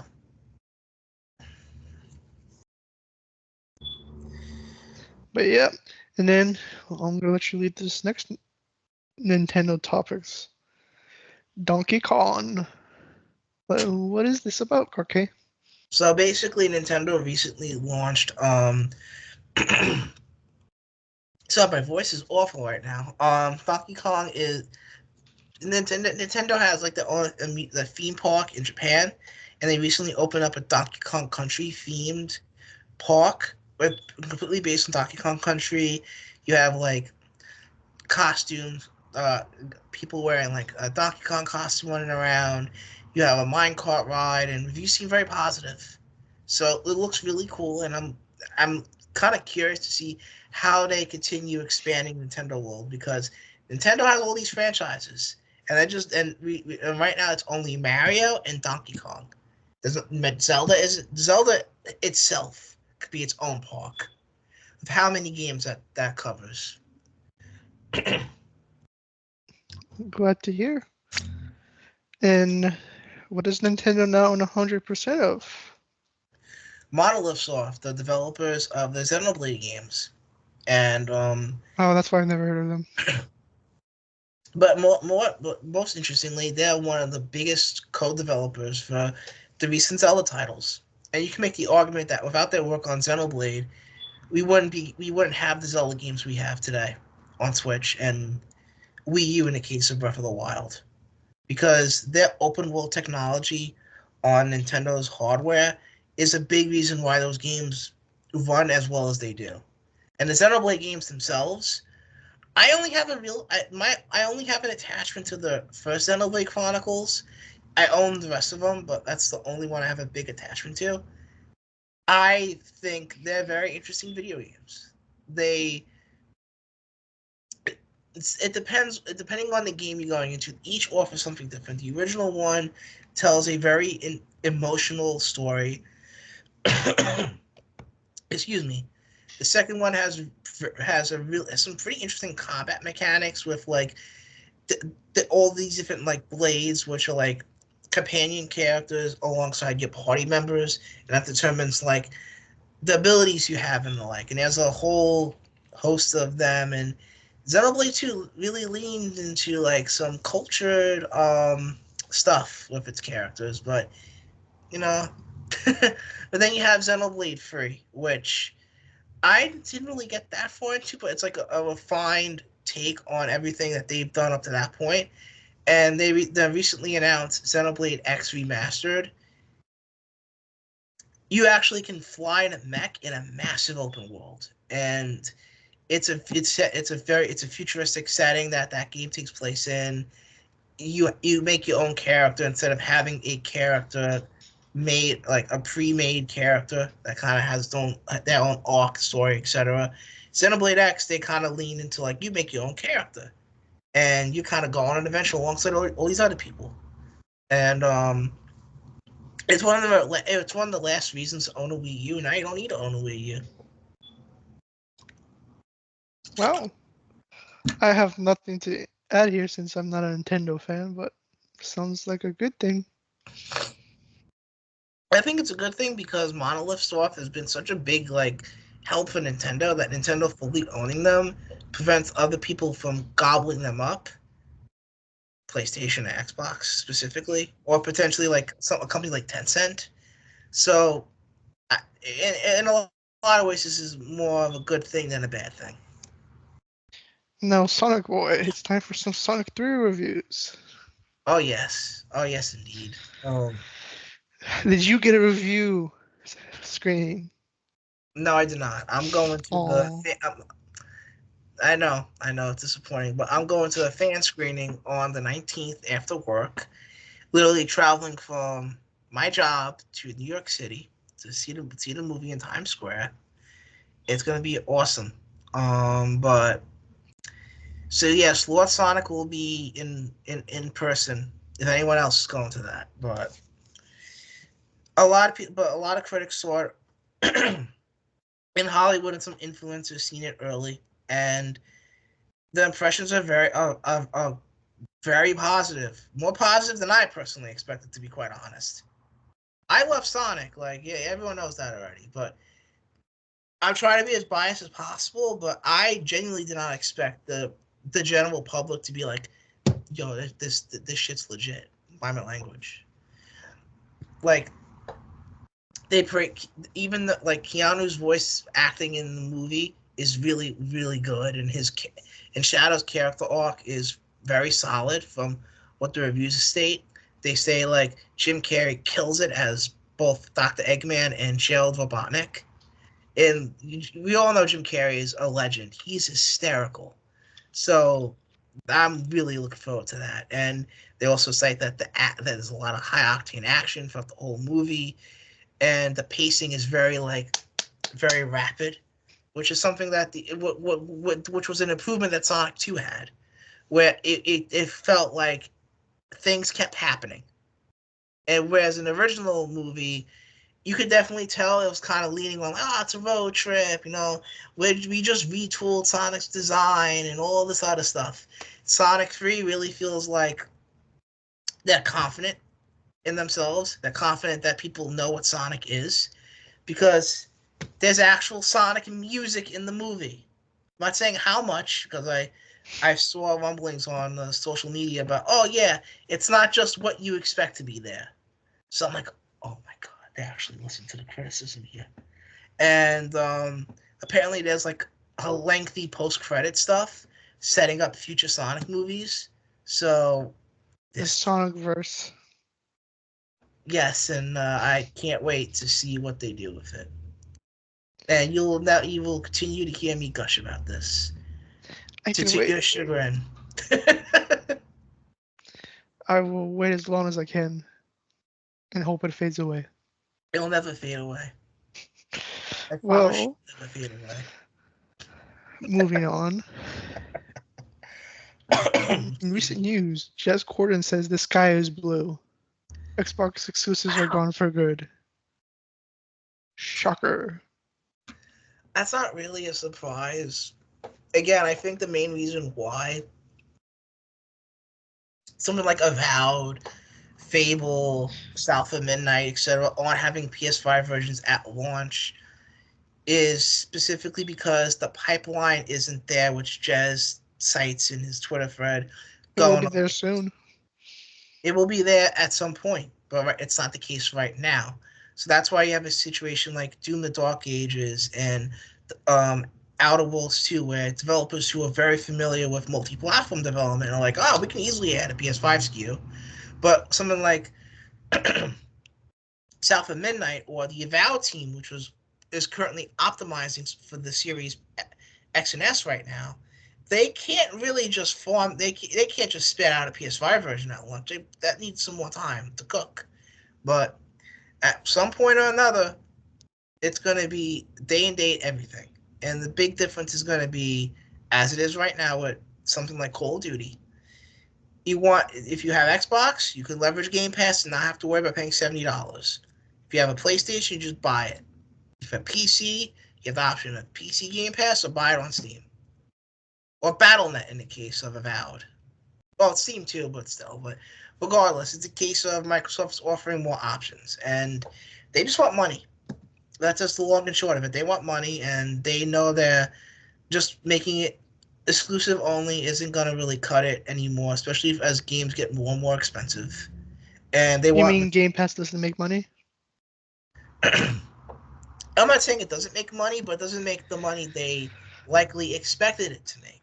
That's why they have to do moves like bring Game games. Pass has been stagnant for years. Sure, the Call of Duty thing helped, but at what cost? Well, at the end of the day, it's a bet Microsoft made. It's a bet they're lying in, and Game Pass is going to be the carrot for Xbox audiences, for the Xbox audience to engage with their ecosystem, because they don't have to pay $70 for the games. Other platforms do, so that's something that's the trade-off. And my perspective, as long as the Xbox versions are solid, then there's nothing to really complain about. My opinion on this. When did we first hear about Xbox going back in multi-platform? Was it February? Oh my God, time is wow. Well, I don't know how we're still having these conversations. In my opinion, I feel like we've all eating the pill by now. We all understand what's happening. Yeah, we all get it. We all get what's happening now, and this isn't really worth discussing because it is what it is at this point. This is what I expected. It's just they're doing it very slowly. Mm-hmm. It's Joe over. It's Joe over, but I don't think it's over. It's more like Xbox is. I don't think Xbox is over. I just mean it's Joe over for Xbox as a console exclusive company. Well, yeah, it is, and they're going to be a third-party publisher who has their own hardware somehow. It's what would happen if the Dreamcast was still alive. It's basically what would happen if Sega was like. Did you hear the rumors of the Steam console? I heard the rumors. That's gonna be an interesting competitor. Yeah. Sure. And I don't know anything about this, so what do you tell me about this next story? Okay, you have to kind of tell me what the story is. The Lenovo Legion Go Successo. Okay, I don't know why it's spelled. I don't know why. You spelled it. Oh, okay. I don't know how that happened. I apologize. I'm gonna assume that was supposed to be Succession. Okay, no. Okay, yeah. So context. So basically, alongside like part of the people making PC handhelds is Lenovo. Lenovo has their Legion brand, which is like their portable like. I have a Lenovo laptop, but they made a Lenovo like handheld PC called the Lenovo Legion Go, and the successor Lead, and it supports like. Let me just go over all the specs. Let's see. Okay, the core specs will be, and I quote, the Legion Go 2 will be noticeably faster due to a faster architecture and Radeon 890M graphics featuring 16 compute units. The original comes with Ryzen Z1 Extreme based on Zen 4 architecture and RDNA-free graphics. We expect the Legion Go to come with a higher battery life than its predecessor, and basically the idea is it's going to be a more powerful handheld, and other rumblings include the fact that it might potentially support the Steam OS. So that's going to be interesting to see more PC handhelds just go with Steam for their interface. Yeah. It's going to be interesting. I'm not really as understandable on that level of hardware, but sure it'll be better. The long and short of it is more PC handhelds are being made, and it's interesting to see. Like you have the ROG Ally, you have Legion. You have The ROG Ally has too many issues. And these are I things. know people who sold the ROG Ally and just switched to Steam Deck. Because the battery was a big issue. The Windows on a handheld is just not worth it. The trade-off is more power, but sometimes that isn't good enough. Yeah. Steam people prefer the Steam Deck by what I've seen over the ROG. So what Steam needs to do is just make a more powerful thing, and people will eat that up. Right now, we're gonna make a console. Yep, and it's probably gonna it's gonna be really interesting to see Steam enter the console space. Naughty Dog. God of War art director joins Naughty Dog. But a little context to this. I don't know if you remember, but there's a time where a bunch of very famous developers joined Netflix Gaming. Yep. It was Joe Staten was one of them, and then Rafael Grasati, if I pronounced that right, was one of them too. He left Santa Monica after God of War Ragnarok to join Netflix Gaming, which I'm assuming was with Joe Staten. And then Netflix shuttered that thing and transferred to AI gaming. But he has rejoined PlayStation, except a different studio this time. Naughty Dog, which I'm going to assume his work is going to be more connected to The Last of Us 3. That would make sense.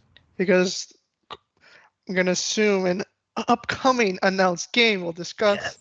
Art direction is already set in stone, or what are they? They're 4 years in development. That stuff should be set in stone by now. If anything, he's probably leading the second team at Naughty Dog, cooking on Last of Us 3. Yeah, which I'm sure is already started development, but it's not as further along. But it's kind of cool to see someone, a PlayStation vet, switching to a different studio. It's interesting for sure. I remembered hearing, it was like a year ago, about the one Insomniac vet joining Sucker Punch. It's interesting seeing all this like shared family kind of go around and around. I think it was like someone who's a victim of layoffs and they went to Sucker Punch, if I remember. Oh, that's good. That's good to hear. But yeah, this is cool news. Curious what he has in store, because Ragnarok was beautiful. And he was the director, not just the artist. That's one thing. The God of War games are gorgeous. And then let's talk about some Cyberpunk. They released their 2.2, which was a minor patch, but they did a few enhancements. Yep. Photo mode upgrade. They added paint. You can paint your cars now. And as well, they enhanced the character creator. And Just they the, the final touches the game they needed. upgraded that photo mode too. But yeah, it was pretty cool. There was also a bit more stuff, like they did like a couple of popular mods they put in the game, basically, like, some of those details. Nice. There's like one where you can talk to Johnny Silverhand in the toilet. Oh, and another cool feature of the update is that you can have Johnny Silverhand sit in the car Yeah, and he drives with you. And yeah, first person, he kind of chimes in on some stuff. yeah. It was Isn't great it great? to hear them. It's pretty much the final update. Yeah, John Wick the Hedgehog is doing a great job. Uh, Keanu Reeves has slandered his reputation with Sonic. Nah, he's awesome. He's a treasure. Oh yeah, he's great in the good roles. Yeah, Shadow is a good role. Now, this is going to be an interesting partnership. Apple and Sony using the PSVR 2 controllers on the Apple Vision Pro. What this reads to me as PlayStation failed VR unit, Apple failed VR unit. Hey fam, let's work together and see if we can make some money. I God bless. mean, it's kind of saving people money, I guess you could say, because people who own the controllers, they can now use it. I'm just kind of curious if the Apple Because Vision. Apple has a bit of a gaming initiative. Like They you saw do. Death Stranding and Assassin's Creed Mirage come to the iPhone But natively. are they playable on the Vision Pro? I don't. I'm out. Probably they're not VR games, but I would assume Apple is trying to get VR games to come to the Vision Pro. Because Apple has Apple Arcade too, and I don't. And if they can incorporate that into their VR unit, that would be interesting. And also, the Vision Pro was built with some Sony parts. I did not know that. Yeah, so I think Apple and Sony are a likely partnership. I wonder Well, if I mean, anything else will bear fruit of this partnership. with PlayStation kind of copying Apple's playbook in terms of like what they're doing on a hardware level, I'm guessing this. I don't know if this will be just specifically the start of something, but it is interesting to see this.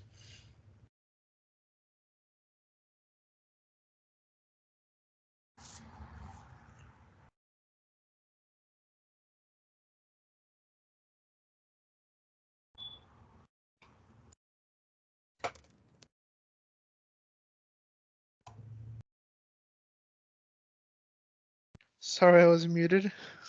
It's all good, brother. Just say what you was gonna say. Let's talk about Ubisoft for a bit. Yes. Basically, the Guillemot family have basically ran Ubisoft into the ground for years, making very poor decisions. Basically, they should have been ousted from the company right after or during the Me Too movement in 2020. Absolutely. They're like their whole excuse was, "I didn't know these people were my underlings were bad." Of course they didn't. Of course they didn't. And you know what Ubisoft's the Guillemot brothers say after running the company into the ground? What did They're it say? gonna negotiate for control while just selling it off. Hmm. You run the company into the ground and you still want to have control of it after selling it to Tencent. You cannot name a more egotistical move. Could you? I don't know, man. And not just are they trying to negotiate and keep all the control and power they have right now, they just canceled X Defiant and Ubisoft Osaka, I believe. All those developers got laid off. Yeah. I think it was one of their two American studios because they have very few presence in America. They got studios all over the world. Yeah, but most of those areas, most of the other ones are like in more cheaper areas. But having an American-based team is more expensive. That's probably why they shut them down. To be Yep. blunt, that their lives are. They still have one in North Carolina, I think. But yeah, the San Francisco team was shut down, and the Japanese one in Osaka as well. Damn. But yeah, Ubisoft is in tough times due This to late, very, very poor leadership. this late in the year, layoffs still happening, right before Christmas. Yeah. Hopefully those people get on their feet. I hope so too.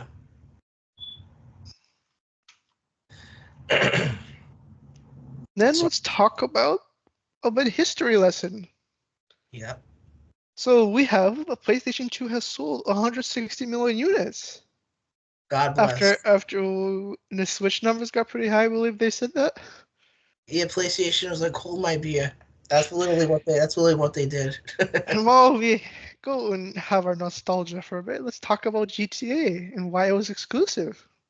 PlayStation was scared of Xbox. It's listen, fam. Here's a bag. Don't put this on that box. And ever since then, Sony and Rockstar have been tight. Very curious to see what if they have some type of marketing arrangement for 6. I wouldn't doubt if you saw some nice bundles I could see bundles. or marketing, like they like from PlayStation is the forward brand. I could also see like PlayStation have their own GTA controller. Like they have that. You know how that PlayStation has that flash screen where like blinks blue. Yeah, Imagine every GTA trailer just ends with the PlayStation logo, I can and see then that. also on Xbox. I could see that happening. I'm just saying they've been tight. They got a good deal. They had like didn't PlayStation players get a free upgrade for the remaster? For 5, right? Yeah, I think Yeah. so too. Xbox had to pay now. And also PlayStation people got like GTA free or Vice City originally when the remastered collection came out for free on PS Plus premium, I think. Yeah, PlayStation and Rockstar are like very close.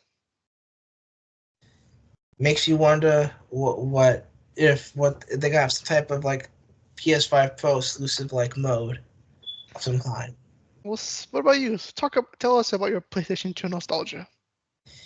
My PS2 nostalgia comes from late late 2005.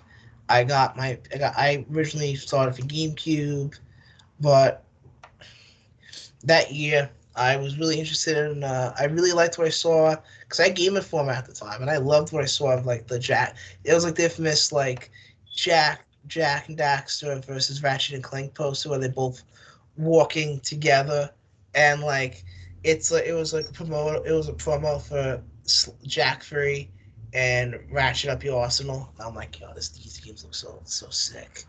And then for Christmas, I got a PS2, and I got the Ratchet and Sly games with them, and I love them.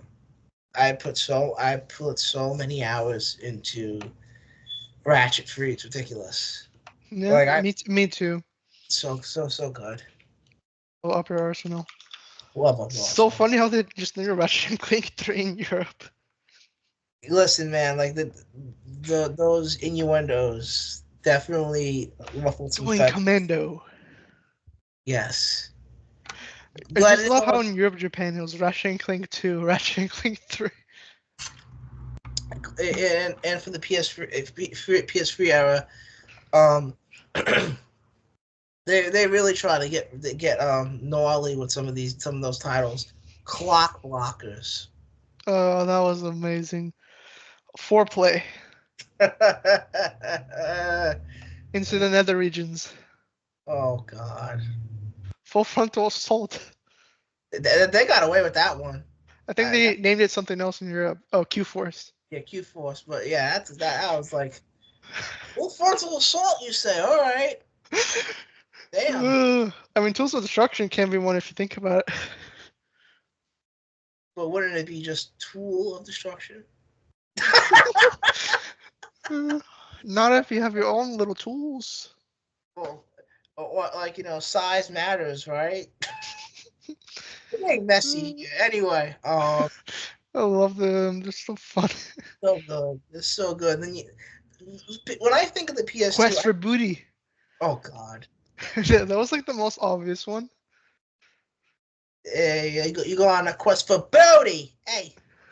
Anyway, They got away with it because it was a DLC. oh god.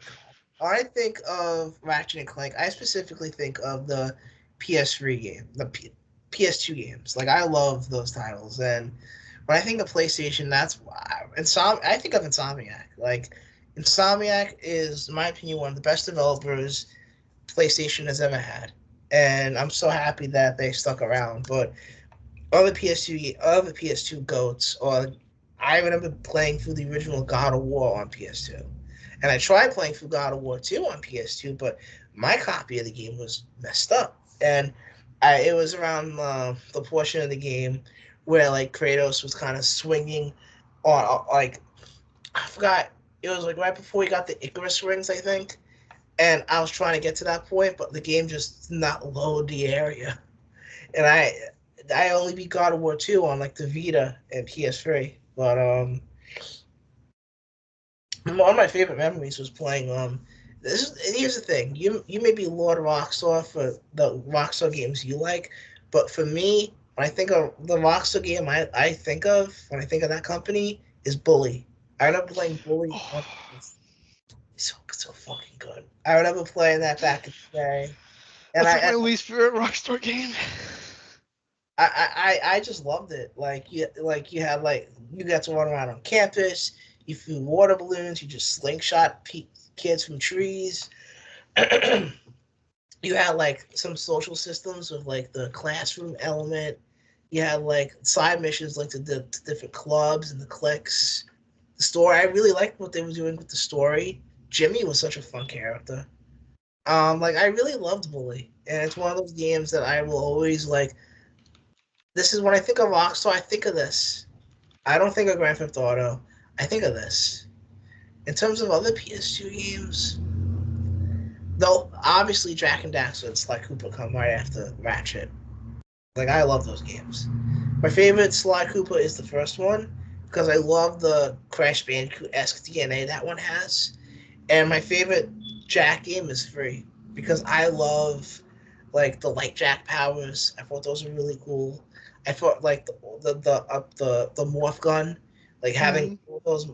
My favorite thing to do, like when there was a bunch of enemies around, double jumped in the air, and did the spin attack. I do the level 2 yellow eco gun, and it's like so good. Yeah. So what about you? What your PS2 Well, we memories? talked about Ratchet and Clank, but for me, one of my favorite games of all time, Simpsons Hit and Run. Go. Go. See, it's great because it's a clone of the best franchise ever, GTA. Just like how the predecessor was a clone of Crazy Taxi, to the point Sega literally came to Bender Universal like, yo, what's going on here? You didn't just copy our homework. You photocopied our homework. What's going on here, brother? But Simpsons Hit and Run, like that's such a good game.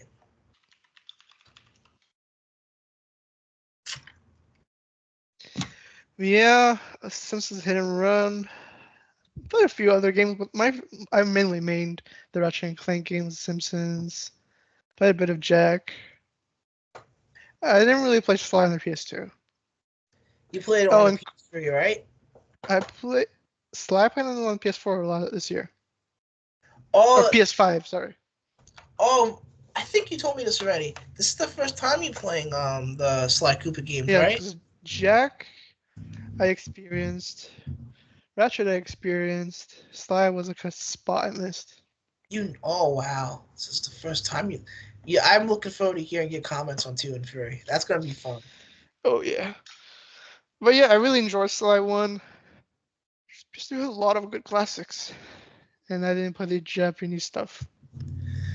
That's the Japanese stuff is a spot that I caught up on later on, but they had some really good stuff. The Team Ico games are definitely interesting, and Ape Escape is so cool. And it was really nice seeing that like represented in Astrobot.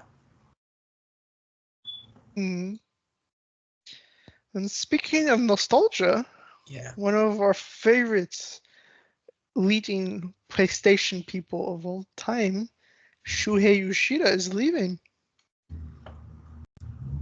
It's a legend.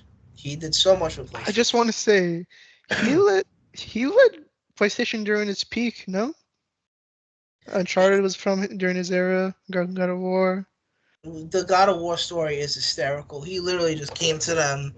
And then They you're talking about God of War 2018. God of War 2018. He walked in the building. He played the demo. He's like, "This was awful." And he I remember hearing that in a documentary how he didn't like it at all, and them and reacting. God, what are we gonna do? But yeah, that was a moment. Shuhei, I still don't know how you get demoted from leading one of the best eras of PlayStation. I think it was a willing one. Like he probably did not align with the vision that Jim Ryan was having with PlayStation at the I time. mean, Sean Rayden took over from him, no? Because he was in charge of the first party studios, Shuhei Yoshida. And then Sean Layden took, if I remember correctly, Sean Layden then took charge, right? Yeah, because he became chairman of PlayStation Studios. Or Sony Interactive Entertainment at the time. Well, I mean, Shu stuck around for the indie scene. I feel like there was definitely an internal conflict or power Absolutely. grabs. And with recent leadership changes, hopefully, like that internal conflict is not really a thing anymore. I mean, Jim Ryan won the war, but he lost in the end. Yeah, now like they shut down Studio Japan, but a Japanese game won Game of the Year, right? So maybe that was a mistake. Sean Layden actually said it was the right call. Because the team as it was not operating as it should. They needed to make the team smaller, find what makes it works, and then rebuild it again. In a way, Sony Japan is back with that back and better than ever. Because at the moment, Sony Japan was just kind of finicking around. I mean, sure, they were creative stuff, but they're not what Sony Japan should be. But at the very least, now they got a Japanese studio that is incredibly successful, and I'm really happy that we got that. And Shu's legacy on PlayStation. We'll also have a second one. Yes, oh man, Astrobot 2 is gonna be lit. But I was talking about a second Japanese studio. All right, I'm so sorry, Polyphony Digital. I wish. Oh, I forgot about Flippin. I was talking about the upcoming story. Oh, go ahead. Oh, I'm not gonna get quite there yet. Let's talk about more PlayStation leadership stuff. PlayStation's co-CEO Herman Hulst talks about AI. The human touch will be crucial. He's right. I never doubted this. I always saw the AI stuff as tools in the tool set. Some companies are gonna definitely take advantage of AI in a negative light, but first party studios like PlayStation, Xbox, Nintendo, they know people will see right through that. You can't do that. Yeah. But he's right, Herman. Yes. There will be a human touch. These are just tools. And Sean Layden was talking about in the recent weeks through some interviews. The non AI games are that's gonna be a selling point. It will be. Future. We're gonna have a lot of games like made without AI, and that's gonna be a selling point for people. Oh yeah. Speaking of AI stuff, Light of Montreal, a Horizon clone from Tencent, the Chinese Temu version. It's not even a Horizon clone. Like it aesthetically is a clone of Horizon, but it's also like a clone of Souls games with its combat system. It's a clone of Palworld. I'm seeing a bunch of robot dinosaurs, and this flying bird looks almost identical. No, I mean aesthetically, it's completely copying Horizon, but it's also copying other games like Palworld. But it's this is the power of the PlayStation. Yeah, it's and it's coming, and it's listed on the PS Store, which probably Sony isn't aware of now, but they probably didn't care about it before. Honestly, they're probably look at China. We're not gonna mess with them. Uh, That's probably what the real answer is. Like they're not like Nintendo, where they're like gonna just basically handicap you to such a point where you have to change your game mechanics to be, and the game is worse because of it. Because Palworld got updated recently, where instead of like a big aspect of that game, from what I understand, is when you throw the Powerball, and where it lands is where like the creature spawns, and that creates like strategies and stuff. Now you just hold it up and it just summons right next to you because they don't want to deal with the legal stuff with Nintendo, and that just mechanically makes things worse for strategy, and the community is pissed about that. yeah. Yeah, Tencent, you got a big set of brass balls. They just don't care. They really don't. They just said we're gonna make a Temu version of Horizon and add base building. Yeah, that's it. I was baffled by that story, man. I was gonna do a write up on it, but I'm like, you know what? This is not nah. It's I'm not. nuts. Nah, it's not worth it. Oh, let's talk about our second biggest story of this episode. Yes. From Sony confirms and FromSoftware both have confirmed intent of acquisition interest. The biggest thing about this story is the parent company, not FromSoftware, Oh, because sorry, FromSoftware's parent company, I, Kadokawa. thank you, because they own a lot of anime. They have a pretty big footprint in the Japanese industry for that stuff, and I'm really, really curious to see how PlayStation approaches this, because Sony approaches this, because they're probably going to look at the whole acquisition of From Software and the smaller studios linked with that as a bonus. And the smaller studios, like Spike Chunsoft and the like, they work with Bandai Namco, Nintendo, Square Enix, and if PlayStation is just going to own those studios now, well, what's going to happen to those games? What's going to happen to the Dragon Ball fighting games? What's going to happen with the Mario and Luigi games? Because they just got a developer for that franchise now, and Sony's going to probably own that studio.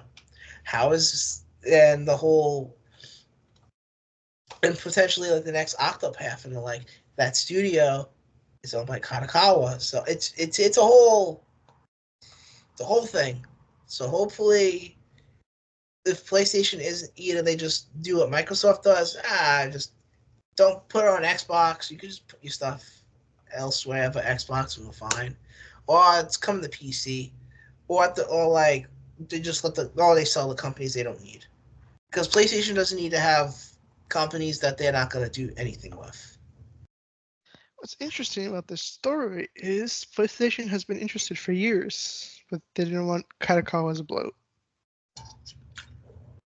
Yep, because they probably only want specific anime franchises or specific things. Because that's a big aspect. Like if you buy a Japanese company like Square Enix or They would Sega, own Famitsu if they owned by Kadokawa.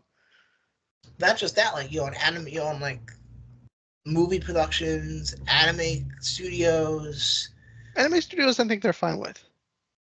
It's just all the other stuff. Like there's like a bunch of merged companies, I think. Exactly, yeah. Like that's a big reason why like everyone's like, oh, Xbox should buy Sega, and I'm like, first of all, no. Secondly, you also have to kind of look into the whole like Wait, Microsoft was fishing around Kadokawa, they were all interesting.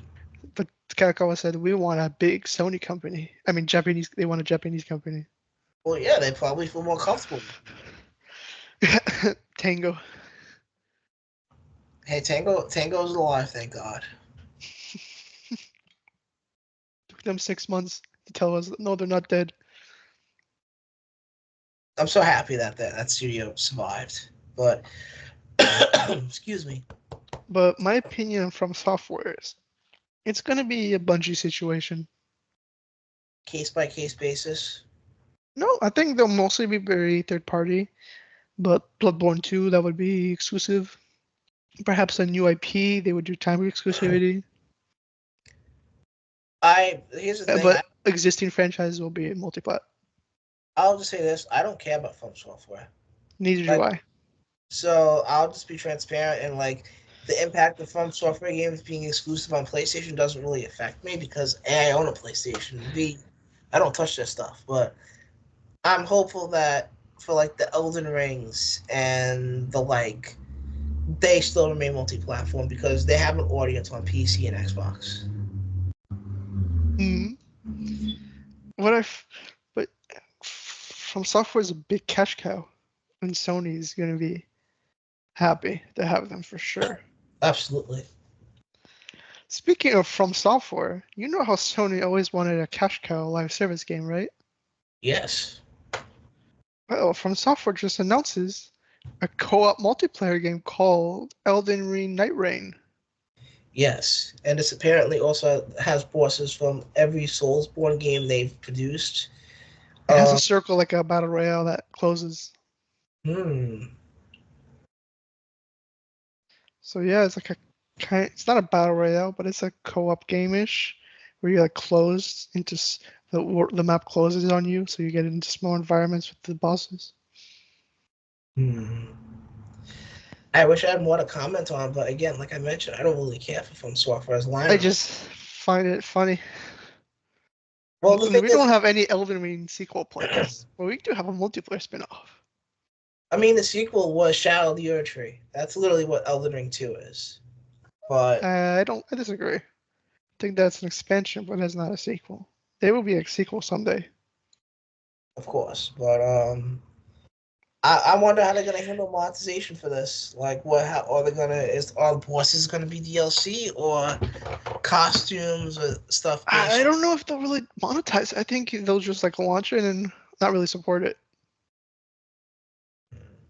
Be kind of like a Helldivers, not kind of like compare like, you know how to the Control co-op game.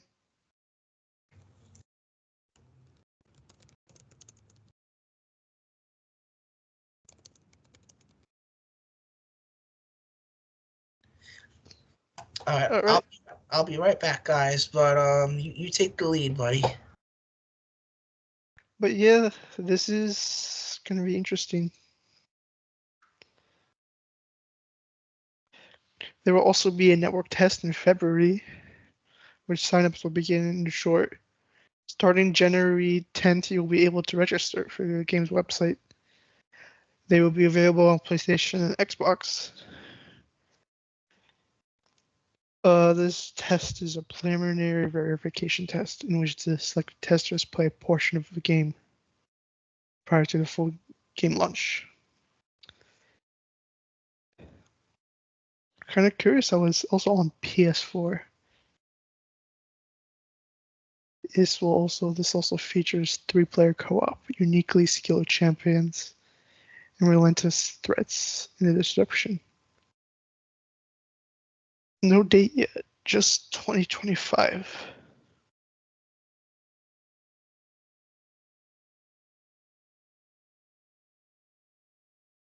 But yeah, Elden Ring, Night Rain.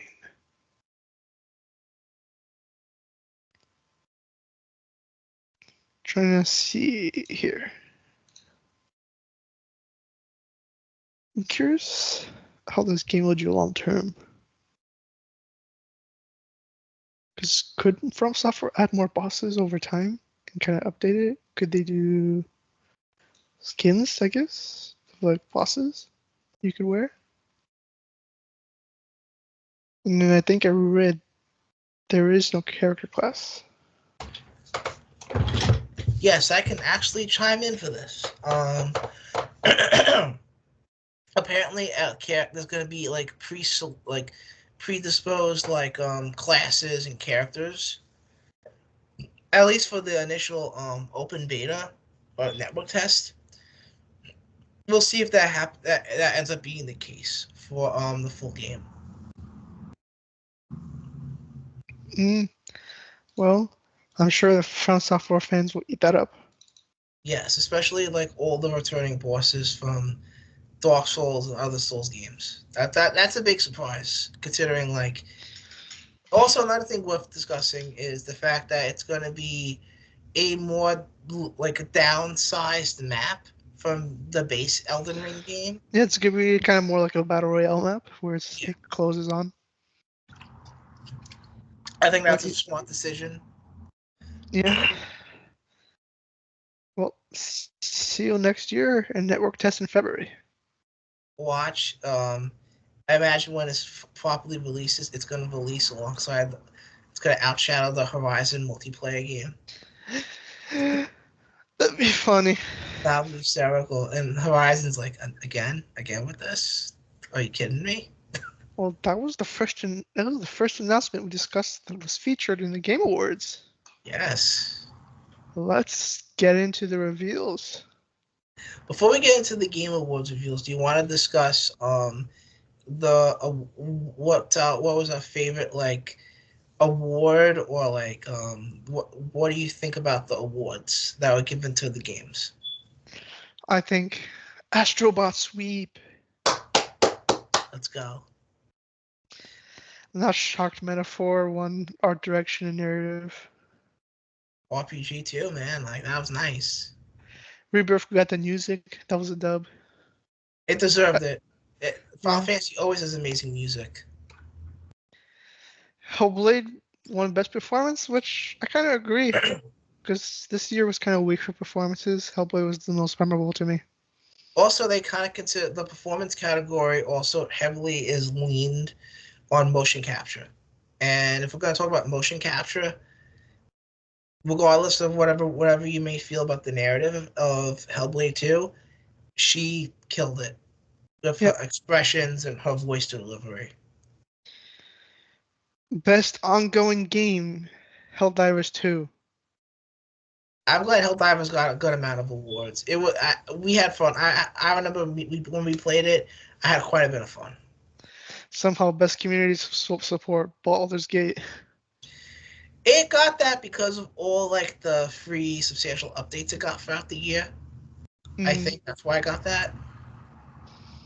Did you hear about the Wukong devs crying about not winning? That's blown out of context. Basically, what ended up happening was developers, rightfully, because they made the game, got emotional that they didn't win Game of the Year. They won 2 awards, and they were very respectful about, oh, we won 2 awards, we're happy with that. We're just personally disappointed we didn't win Game of the Year. That's kind of like the vibe. That's the vibe I got. And the thing is, I understand that, but writing the speech 2 years in advance is kind of wild. I definitely think it's a bit of too much of an ego situation there, but I have some empathy because this is like that. I mean, I do have empathy, but I do feel there's a bit of salt. It is salt. Like let's not beat around the bush. They're salty that they didn't get Game of the Year, but at the same time, you can kind of understand where they're coming from, and they kind of like this will be something they remember when they make their next project, and they really kind of have to push forward because as much as people like Black Myth Wukong, it was definitely not perfect. It had a number of issues at launch, and even though a lot of people like it, even one of them even joked about the invisible walls. and you gotta also remember, like it ran like booty cheeks on PlayStation 5. So I personally think they should have just launched on PC and then maybe PS5 and Xbox next year if the console version was not ready. But what do I know? I will take this dub though. This dub over the Sonic franchise. Fallout 1 best adaptation. It deserved it. I say that as someone who really enjoyed the Knuckles show. Fallout was a really, really good fucking show. If it wasn't Fallout, it should have gone to Arcane. Yeah, it would have went to Arcane. Both deserved it. Like I didn't see Arcane. And Tomb Raider was also pretty good, I hear. I didn't watch Tomb Raider, but I saw season 1 of Arcane and I loved it. I loved it. But I heard the Yakuza one was really bad. what happened? The Yakuza one was really bad, I hear. Yeah, people were not positive about that one. Oof. But yeah, I love that Astro got Game of the Year. Yeah, I'm so happy a platformer got Game of the Year. And surprisingly, it wasn't a Nintendo game that got Game of the Year. It was a non-Nintendo 3D platformer won Game of the Year. The last time this happened was It Takes Two. And I loved it how when he gives a speech, he's like, I can't name the company, but you know who I mean. obviously, because Astrobot takes a lot of inspiration from Mario. It's like shows how crazy Sony is about the word Nintendo. And they're probably like, look, we can't mention Nintendo, but Nintendo's like, respect. We're cooking on the next 3D Mario game, and you buy.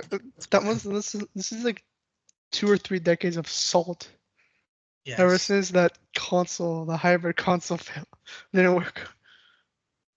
I mean, they finally bent the knee and put both MLB and Lego Horizon on Switch, and I wouldn't be surprised if more games come to Switch. So, see. Got any other stuff you want to comment on the awards? The one thing I want to say, and Jeff, if you're hearing this, if you actually hear this podcast, I gotta give you kudos. You took all the criticisms myself and many other people threw your way, and you apply that to your show, where you gave developers most of them some awards they just blitzed through, but a significant amount of awards you let them go on stage and you let them talk, and you didn't just you didn't say hurry up. You let them talk. You let them finish their speech, because when you get an award, you got to give people time to express how proud they are, or they want to share, like, hey, we want to shout out so-and-so. Especially when you're dealing with like companies from Japan or China who don't natively speak English. You gotta give the translators time to, translate. Because I remember when like Tears of the Kingdom won stuff, they literally rushed Nintendo off the stage. And I'm like, are you kidding me? But they learned their lesson, and they actually gave the winners, time to talk about the awards. And that was really special. And that gave some validation to this being an actual award show and not discount E3. So, respect to take that criticism on the chin, and the whole Muppets thing was hysterical. The Muppets was Kojima's us. reaction. The Muppets were us. Did you see the Kojima reaction? Yeah, that was hysterical. It's like, what is going on? Yeah, especially when they made a Kojima joke. Does Kojima know he's friends with Jeff? Yeah. Kojima's like, well, I guess the cat's out of the bag. Like, like I'll back Kojima just seems disgusted and confused. No, Kojima's like, listen, we don't talk about that in public. That's a backroom stuff. Come on. Kidding, obviously, but still. That was hilarious. The celebs weren't that bad this year also. They didn't feel egregious. The ads, they didn't really feel like ads. I mean, the Monster Hunter mobile ad was wild. Yeah. It flew by. The whole show, the pacing, it flew by. By the time it ended, the middle part sucked. Yeah, but like it's like 20 anime games that looked all the same. Oh, we'll get into that. We'll get into that as we break down all the stuff. Like, right, did you like the anime slop? I want to know. No. Because I was confused. Is this the same game or what? You talk about the whole like Hoyoverse stuff, right? Back to back. It was like a racing game. Oh, it's an anime racing game. I didn't. They just look all too similar and blended together, which I think supports a popular argument that there are too many games. My issue is you have all these like gacha games that look so similar to each other, and it's like, I don't care. But let's go in order of announcements. So I'm currently cooking on a summary article as of this writing about all the announcements, and there's so many. Let me set you up. Thank you. So Ninja Gaiden Ragebound. I'm guessing this is a arcade game? This is an arcade game. This is .emu and the Game Kitchen are making this. And we know .emu for something like TMNT Shredder's Revenge. And then this is like a return to a 2D Ninja Gaiden game. And that is so cool to see. The pixel art looks great. The platforming looks cool, and it's really cool to see something like this come out. And I'm guessing you'll probably be into this game as well. Slay the Spire 2? It's a yeah, it's a card based. It's a card thing, and I'm not really into that.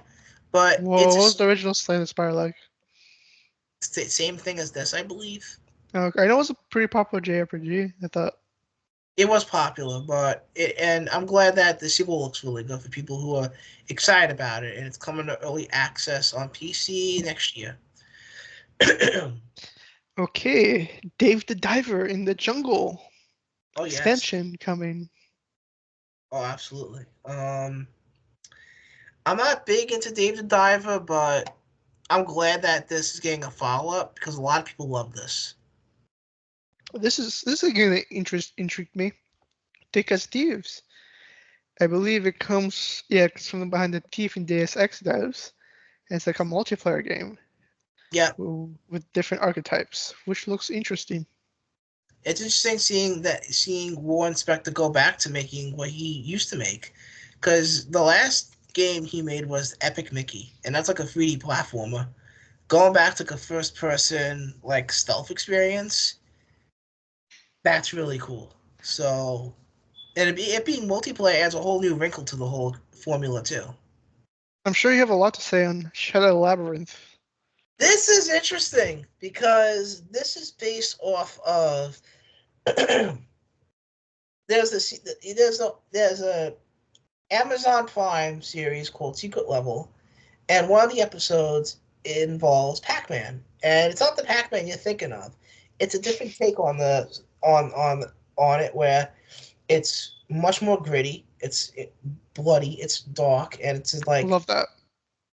And this is what Secret Shadow Labyrinth is a Metroidvania-esque 2D platformer, basically continuing where the episode left off. It's a level where you have this little this little Pac-Man like robot that wants to escape, and it's basically leading like this random person in a pod. Like, it awakens them, and it says, "You must eat or be eaten," and etc. And you must escape the maze. And it's basically Bandai Namco trying to make their own like Metroidvania series with Pac-Man as like the mascot. But I have respect on the strength they had in terms of the fact that they're not calling it Pac-Man Shadow Labyrinth. It's just Shadow Labyrinth. And they could have called it Pac-Man and really pissed the hardcore Pac-Man fans off, who were like, they want a 3D platformer like Pac-Man World or something more similar to the arcade games. This is just an interesting take on the formula. It's a spin-off. But they're not branding it as Pac-Man. They're just kind of using it to kind of help, do something different and interesting. And I can respect that. And the price point is fair too. It's $30. So that's what I'm looking forward to. I'm looking forward to seeing what they do with this. Well, this is a game that caught me by complete surprise. From Slow Clap, the devs of Sifu made a soccer game, but it looks like a third-person shooter. That is interesting. Yeah, I saw this and I'm like, wow, this is pretty cool. I did not expect that from the Sifu, but it's kind of interesting how they're translating their previous works into sports. It's always interesting seeing developers take a stab at the sports genre. It's why I like it's why I really appreciate what Nintendo does with the Mario spin-off sometimes, where they kind of take these sports that don't really have like that oomph factor in terms of like when you gamify them, and we're gonna do some cool stuff to make it exciting, like Rocket League. It's soccer, but cars. Rematch, it's soccer, but it's a third-person shooter in a sense. That's really cool. Yeah. I had that's it for the pre-show, or do you have anything else you'd like to cover? Another thing worth covering from the pre-show is Steel Paws. which is a mobile game from Yu Suzuki, creator of Shenmue and Virtual Fighter, and it's going to be exclusive on mobile via Netflix. And it was only an animated thing. You don't really know what the game's going to be like, but it's interesting that Yu Suzuki isn't going to make another Shenmue project. He's just making a mobile game. So that is interesting. Yeah. And that's it for the pre-show. Yes. I skipped the anime stuff. I'm sorry. What did you skip? Steel pause. I didn't cover that. No, don't be sorry, man. Like it's a mobile thing. It's just an animated trailer. There's really not much to talk about there. Yeah, I avoid the anime slop. Oh, Especially when there's like 20 of them, or how many were there in the show? for me, it was egregious when it was back-to-back choreographer stuff, but I didn't really. And then, arguably, the biggest event of the show, The Witcher 4. CD Projekt Red announcing the PlayStation 6, Xbox Series. I don't think it's a PS6 game. I think it's like 2027. Brother, they literally mentioned it's running on a unannounced NVIDIA GPU. Yeah, it could come out anytime soon. What that implies is that this is next gen. That's my read on this. I think it's too far-fetched. Because how they've been functioning is a lot of studios, they rush pre-production, and the main production takes a long time. But how I read it is they spend about like a couple of years in pre-production, planning everything accordingly, so that when they go into production, they just can go. I think it's fair to say they're aiming for 2027 or 28 launch. Yeah, that's why I'm suggesting that this is probably a PS6 game or Xbox. It doesn't have to be exactly. So I'm weird. Don't Nvidia launch before the console generation, or I don't. because I don't Xbox know. is going in 2026. That's true. So like PS5 is probably going to stay to 2028. But I don't think it Yeah. means anything quite yet. I wish And I had then, one comment on Witcher specifically, but I only dabbled with free. So and dabbled, yes. But always not finishing the best games of all time. but what do you have to say as someone who's played Witcher 3? I mean, this was obviously the obvious choice to go with Siri, but it looks fantastic, and I can't wait to see more. What do you make of people complaining about how Siri looks? Same typical people. I don't understand. Like, I see This is a little reminiscent of the Horizon Peach Fuzz. I remember like the the cutscenes with Siri in free. I played a little bit of free, and I got to the point where I know what she looks like. She looks identical to that. So I don't understand. No, people say she's uglier. People, they never seen a woman. Let's just be. I'm sorry for being rude. Project Robot. Yes, Project Robot, the next game from the makers of Shadow of the Colossus, Ico, and Ico. That is Last Guardian. Last Guardian. That is, you could feel the DNA from all their games in this. Oh, I was watching the intro, like, bro, is this a remake of Shadow of the Colossus at first? Yeah, the climbing mechanics, right? I got similar vibes to that. But it's like robot dinosaurs. Like it looks like they're going sci-fi because I guess the other games are kind of more like fantasy-like, you could say. So this is their take on like that similar approach, but with like science fiction. Yeah, looks cool. Now, this is one of my other highlights for the show. Split Fiction from the legend Joseph Ferris. Me and you are gonna have fun with this next year. Yeah, when you're getting back on It Takes Two. Hopefully, sometime during this break. But yeah, this looks super unique and cool. I love genre mix-ups. I love the genre measure. It is so good. Kind of, it's very reminiscent of It Takes Two. It might as well just be a successor to It Takes Two, but with a different cast. I Honestly. think honestly, their like first co-op game I remember was Breakout from Prison or something. Prison Way Breakout. Out. Oh, Way Out. Thank you. No problem. Well, what they learned from that game is like making a co-op game and doing realism. It just isn't as interesting. So with It Takes Two, they focus on the art styles. And I think they're Yes. bringing back that split fiction. They learned what works and what doesn't. Yeah, it looks beautiful. Like, It Takes Two was a very beautiful game. This is going to be another one. Man.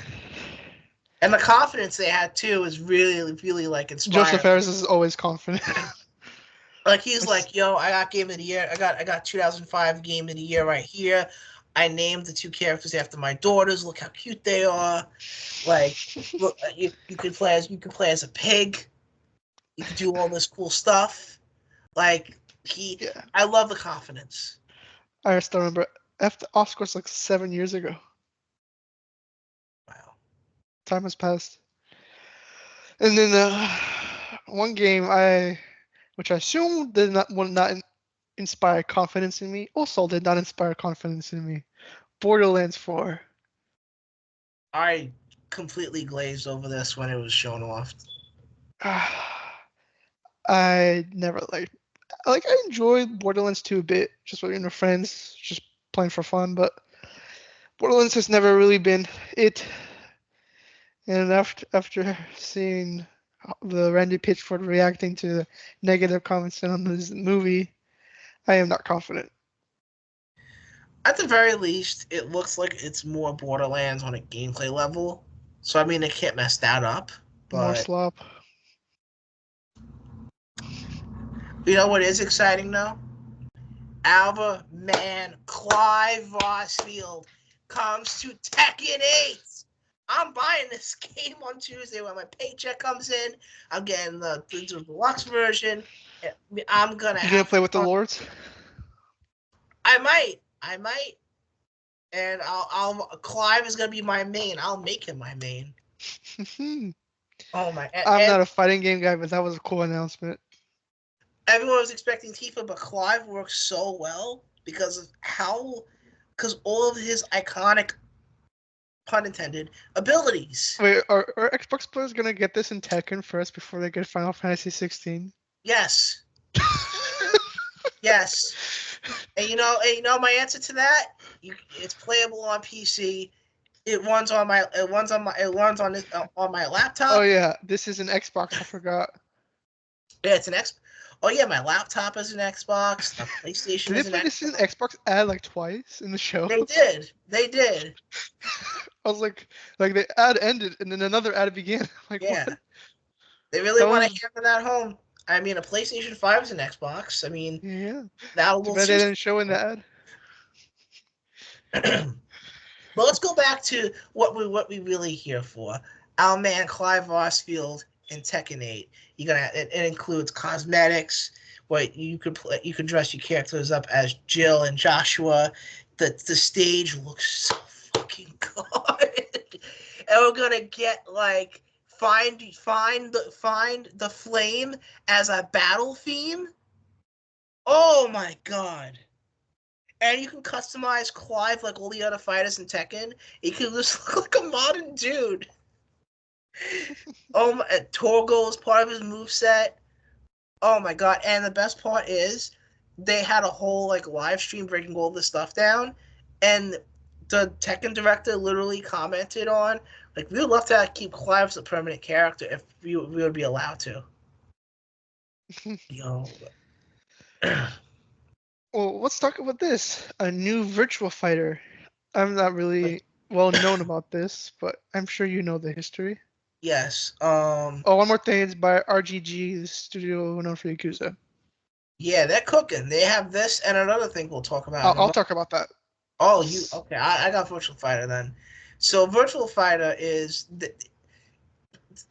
for history. It was a AM2 fighting game, in the arcades. It came to Saturn. It came to Genesis. and it was something that Sega put out for multiple years until like the PS3 360 generation, and then it was kind of like relegated to arcades for Virtual Fighter 5 specifically. But Sega's on the kick where they're reviving all their old franchises, and this is one of them. And the trailer didn't show too much, but they kind of cut out and there's like off-screen gameplay that they show, and it looks just like Virtual Fighter everyone knows and loves. And it's so nice to see more Sega franchises come back. But the next project is really, really exciting. Take it away. I want to talk about this because I never really got into Yakuza. I wasn't just not a fan of turn-based. But this looked really cool. I hope it's a new IP and not just a Yakuza prequel. Yeah, honestly, I'm kind of thinking it. I got like when I first saw the trailer, I thought, wait a minute, Sega's making a Shenmue. That's what I thought immediately when I saw like the. Because I've been hearing mixed things. It's Yakuza. It's not Yakuza, so I'm not sure. I think it's probably. It might be similar to Judgment, in the sense. Or I guess you could compare it to, you know how kind of Judas kind of looks like BioShock, but isn't BioShock? Yeah, it might be like that, but I think what they're going for is they're making like a new IP, Yeah. but it is loosely connected to. I'm assuming it's action, right? Yes, Good. it's fully action, similar to like a Dragon, Man Who Erased His Name, the Pirate Yakuza game. I might get into this because Yakuza has too much baggage to get into, but this like might be a good stepping stone. I think that's why they're doing this, because they know for a fact that Yakuza or Yakuza / Like a Dragon is something that a lot of people like myself look at as like, oh, these are cool games, but there's like 8 of them to play in order to get the full picture.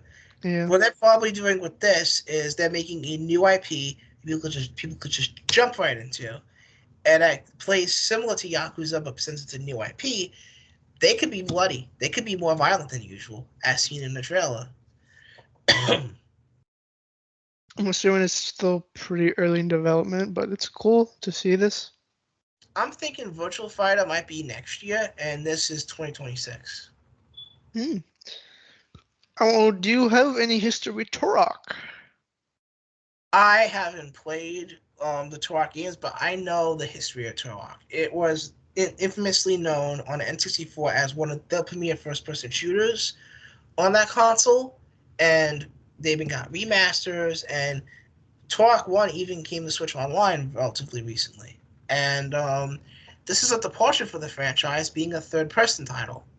So I'm really curious to see how that turns out. And then I'll cover this next one. I've played the originals, Splitgate 2. Ooh, I played Splitgate as well. I didn't play a ton of it. It was but a really cool idea. I love it. Halo with portals, baby. And I wasn't even a Halo fan, but I liked it. Yeah, it's cool. Like one biggest beef was like the gunplay wasn't that good, but like it was so fun to go through the portals. So I wonder if we'll get much better gunplay this time. I think that's why they made that. I think that's what the plan is. They're taking what worked in the original and just going nuts with it. Because I think they did not expect it to. It got a random resurgence, and they probably like, you know what? Let's just make another one. Hey, what's going on over there? I don't know. It's called. I live in New York. And I have no history with this franchise, so you give us the context, RK, on Onimusha. Onimusha. This franchise is one I don't have particular experience with, but it originally started on the PS2 as it was like a pseudo Resident Evil clone in a sense with more action elements, kind of like the origins of Devil May Cry. And it eventually turned into like a franchise for Capcom for a few years on like the PS2, Xbox era generation, and then but then it went away. But you know Capcom, they're very successful now. But this clearly runs on the RE engine. You can just tell by just how it looks, how the characters move. And since it's a linear experience, similar to what Path of the Goddess is like, I expect it to run better than something like Dragon's Dogma 2. So what And kind of game is this franchise? it's an action game. It's basically like the as the series went on, it became less restrictive, and like this, and as you saw the gameplay reveal for Unimusha, it's a straight up action title where like you kind of collect souls. But again, I don't have much experience with it specifically. The other Capcom announcement, I got quite a bit to talk about, but I'm really happy to see Unimusha back. This tells me that more Capcom franchises are on the way. Please, please give us Mega Man, please. I don't want to sell my kidney for anything, but if they announce a new Mega Man Legends game, I don't want to do it, but I might. And then I'll just go briefly over this. Stage Fright from the Overcooked developers. Looks like It Takes Two inspired to me. Yeah, but I'm kind of curious if it's going to kind of lean more into the minigame aspect because if I remember Overcooked correctly, it was like a minigame type thing where you kind of rushing to cook and clean dishes and all that stuff. So that might be what this is, where it's like players rapidly do mini games on one side of the thing to access a new path for the other character. I don't know if it's gonna be literally like It Takes Two, where it has a lot of platforming elements, but if it does, hey, we win.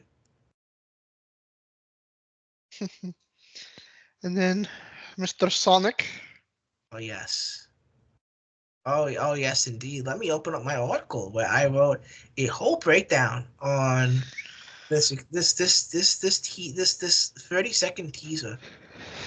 Would you believe this article is almost a good? Who thought of making a racing game of a guy saying gotta go fast? Well, Sonic has a history of being in racing games, across all kinds. You have Sonic games where like the racing experience is based on like, oh, he's in a car, like on the Game Gear with Sonic Drift 1 and 2. It was on the foot with Sonic on the Saturn. You have 2D like platforming races with rivals.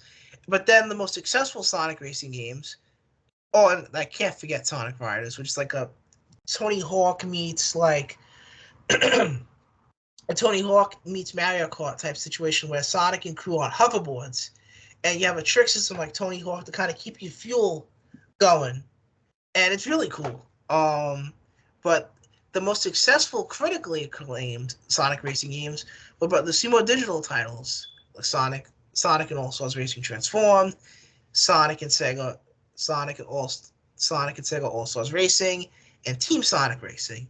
And Sonic Racing Crossroads is continuing that, where it's like a Mario Kart style racing game where you drive across land, but with the metadata that came out from the trailer, land, sea, air, and time. And the whole idea is, as the title implies, cross worlds. So that means a lot of things. It could be a crossover game with other Sega franchises. And since this is coming out next year, assumingly, because Jeff commented after the teaser ended, I played this and quite liked it. So that tells me that this is further along than the teaser implies to be. You have a situation when you have Atlas franchises that could join it on the fun, because in the past it was the Sega legacy franchise from the Dreamcast, Saturn, etc. Now it could be a situation where like Persona mascot characters like Teddy and Igus could show up, or SMT characters like Jack Frost, or most out of left field metaphor characters or themes or locations could be in a Sonic racing game. And but another possibility, and one that kind of has me going, is the possibility that this is going to cross over with the Sonic franchise itself, because Sonic spans across the latest movies, cartoons like Prime, Boom, anime like Sonic X, like free comic book continuities with IDW, Archie, and like Sonic the Comic from the UK. Like, there's a whole bunch of Sonic things they could adapt for this because it's cross worlds. I don't know if they're going to go that far with it, but that is a possibility. The other possibility is just on a mechanical level, where, because in the teaser trailer, you have like the extreme gear hanging on in the background, like it's covered in cloth before Shadow gets in his car and drives. Hoverboards might be back as an optional vehicle that players could race with. And that would be really cool to see that mixed with the traditional racing gameplay. In regards to who's developing it, it's either Sumo Digital, Sonic Team themselves, or Sega Hardlight. And all three of them know how to make great racing games. So I have full confidence that it's going to be a good racing experience. That's great to hear. I didn't know someone could analyze Sonic for so long. Well, you listen to me ramble, and I appreciate it. But if you like Sega, and there's a genuine possibility that this will cross over with other Sega things. All right, it's time for my pride and joy. Yes. Mafia: The Old Country. What a trailer, man! It looked good. You got the motions, the old scene, the Italian countryside is gonna be amazing for this. That was really smart of them to go away from America, go back to Italy. I mean, if you're gonna talk about the mafia and the Goombas and the you gotta go back. You gotta go back to the origins. Yeah, I mean, there's literally a part of one of the most iconic movies, The Godfather, where he goes back to the old country. Those are such good movies. And so, like, that was really an idea for them. The game looked great.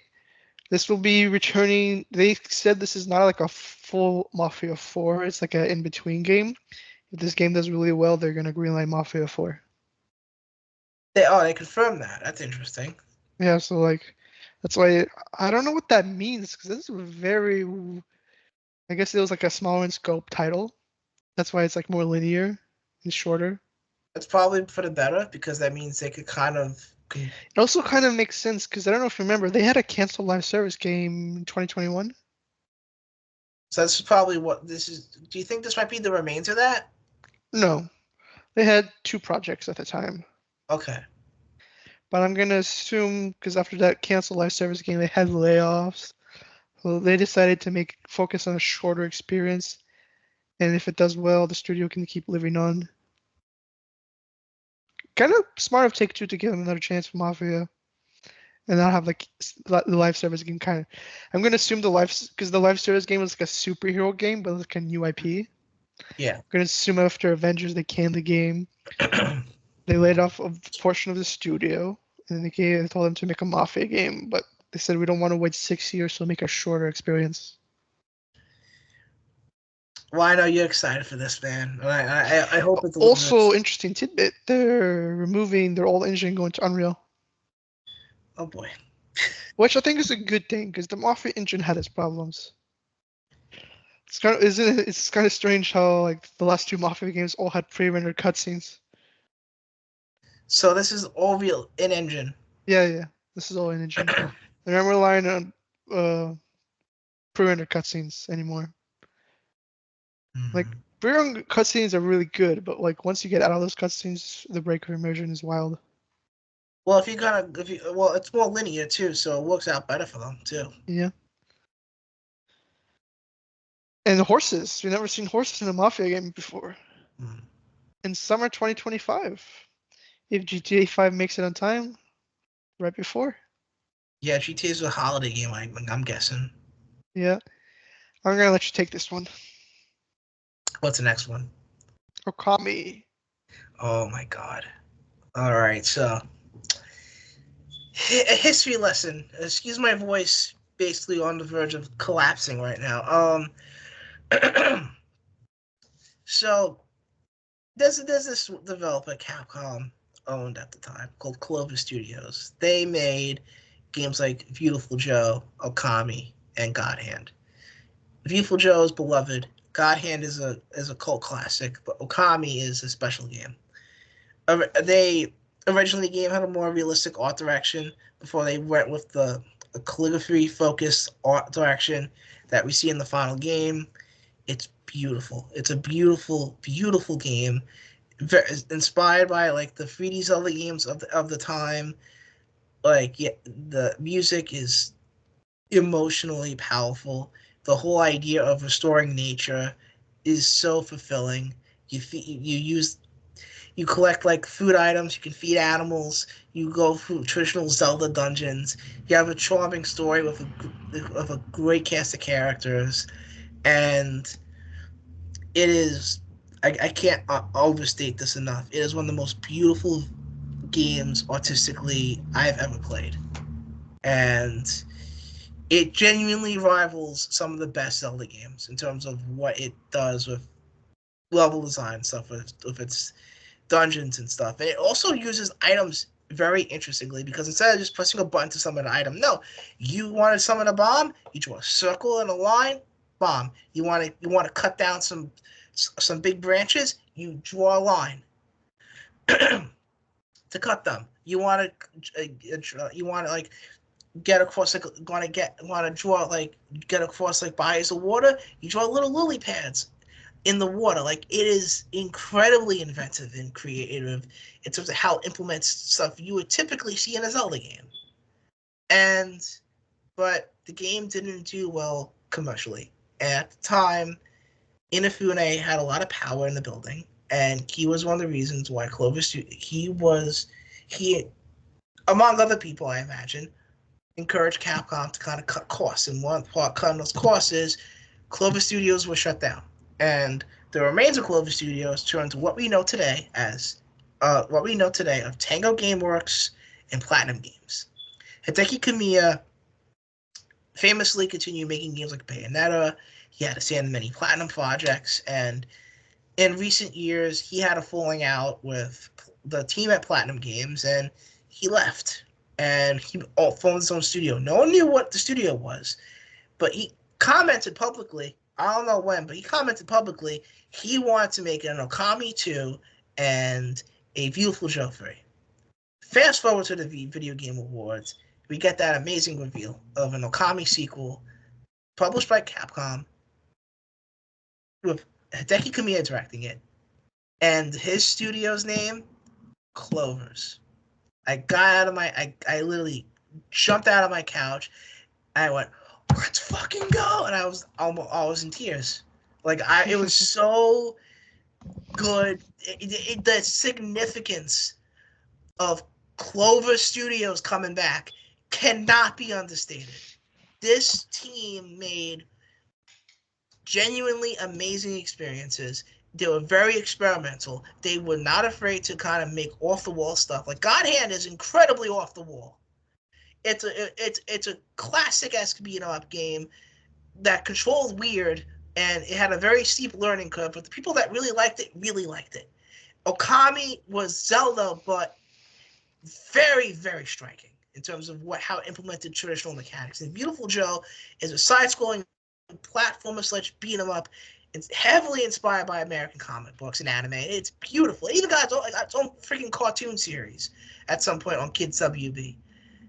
Clover Studios is important, and Capcom helping Hideki Kamiya bring that company back from, and apparently a lot of Platinum game developers are leaving Platinum right now. We don't know where they're going, but part of me is kind of thinking, okay, Hideki Kamiya is probably kind of nudging them there. Or with Tango being open, surviving, they're probably getting some of that Platinum staff too. So this is going to be, if Platinum Games doesn't kind of come out of the woodwork with whatever they're cooking, and then Dire Straits, Clovers is going to be the successor to what Platinum Games eventually kind of represented. And just seeing Clover Studios back is so amazing, because the importance of creative Japanese talent and giving them a home to kind of make these really amazing experiences is important in an industry where budgets are ballooning, developers are losing their jobs, and things are feeling more safe. And Japanese publishers like Sega, Capcom, even like Konami coming out of the woodwork with their recent remaster efforts, and Bandai Namco experimenting with things like with the Shadow Labyrinth thing of Pac-Man, or giving FromSoftware a blank check to make whatever the hell they want. It is important that these Japanese studios survive, stick around, and that talent continues making amazing games. And Clover Studios coming back is important. I'm going to say this again. Clover Studios coming back in the form of Clovers and Okami coming back is important. That's why Jeff made such a big deal out of it, even if the audience is like, what? Because Okami is a really special video game. And that coming back in an industry where thousands of developers being laid off, and Japanese development and Chinese development is hitting at full swing, and Capcom at the peak of their coming off of really successful Resident Evil games, really successful Monster Hunter games, Devil May Cry coming back. They're bringing back Onimusha. They have the Mega Man collections, and they publicly say we go on to bring back more things. Capcom being part of the people spearheading this alongside Sega and Bandai Namco. Japanese game development is back, and it's been back, but it really feels special seeing Clover Studios come back again. It feels really good.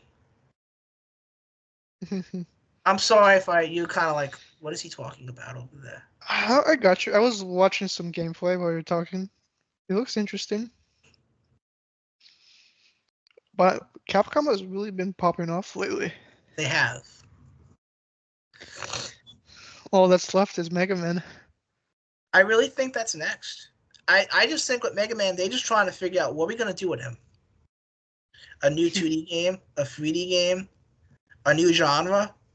Because Mega Man's known for being the one they experiment with a lot. Like, you have Classic, you have X, you have Legends, you have Battle Network. You have a lot. Oh, yeah. Yeah, Capcom is in a lane of their own. So is Sega. They're also revitalizing franchises. Yeah, and Sega recently came out and said, we want our franchises to be big. We want our franchises to be successful. We're really pushing transmedia, and they really give a shit about my language. I'm cursing a lot. I'm sorry. They really care about the quality of Sonic games. They came out and said Sonic Superstars was a disappointment, and that's a genuinely decent Sonic game. But the fact that they said, "Oh, that's a disappointment," what that tells me is no, we want Sonic games to be in the 80s or higher, like Shadow Generations. They're not settling for, oh, it's fine. They want all their stuff to be 80 or higher. That's the vibe I'm getting from Sega, and I'm really impressed that that's where they are right now. They want to be rock stars again, and I can't wait to see Sega, Capcom, all these other developers from Japan cooking. Yeah, that was wild to me. But to me, one of the most interesting announcements was Naughty Dog's new IP, which we were hearing rumors of at the time of the show, before the show. Yep. And wow, that caught me by surprise. I did not expect a sci-fi account. I mean, a sci-fi game. I'm glad they're just not in the Last of Us minds again. They're making something new. They're making something. They're still making The Last of Us in the background with the second team. I know, but you know what I mean. To me, it was a coin flip of which one would go first. I'm glad they decided to announce this first, because they announced Last of Us 3 first. People are again? But then again, people are complaining right now about this, so maybe Naughty Dog's in the spot where I was caught by surprise by the sci-fi, because the rumor was that Santa Monica would be doing the sci-fi game. Maybe they are. I'm not sure, because Sony was very unhappy when they had 2 zombie games. I wonder if Santa Monica is doing something completely different to separate them. Maybe they're doing I wouldn't be surprised if they're making a God of War game, but in a different mythology. No, they're doing a new IP. I don't know. I wonder if they might go the opposite direction in a different genre, like fantasy or historical. Historical game would be cool. I think But they historical. kind of already have a historical thing. I think historical makes the most sense because that's in their wheelhouse. But I think they want to break away from that if I was them. Plus, Sony has Ghost of Tsushima feeling historical right now. that's true too. That's true They can too. go to any setting with that, any time period.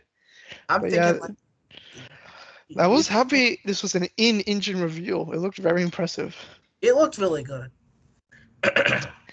I figured it was Naughty Dog right away because their engine has a certain look to it. I was kind of thinking right away once. What made me go, oh, this is Naughty Dog, is when the main character was talking like Nathan Drake. Like, okay, I'm vibing with this. Yeah. They didn't mention this is taking them kind of back to the Jack and Daxter area of going more of an adventure, like a sci-fi adventure. That's so cool. I'm so happy that I when I grew up on the PS2, like I mentioned earlier, Jack and Daxter. I love Jack and Daxter, and I'm so happy that they're doing something colorful again. We also Neil was talking for last year or so and giving some interviews talking about how Elden Ring inspired him. Wants to focus on player freedom. I'm kind of curious and not hand holding. So, and they see a completely new kind of their deepest gameplay system yet. Which in that last 7 seconds you saw a gameplay snippet.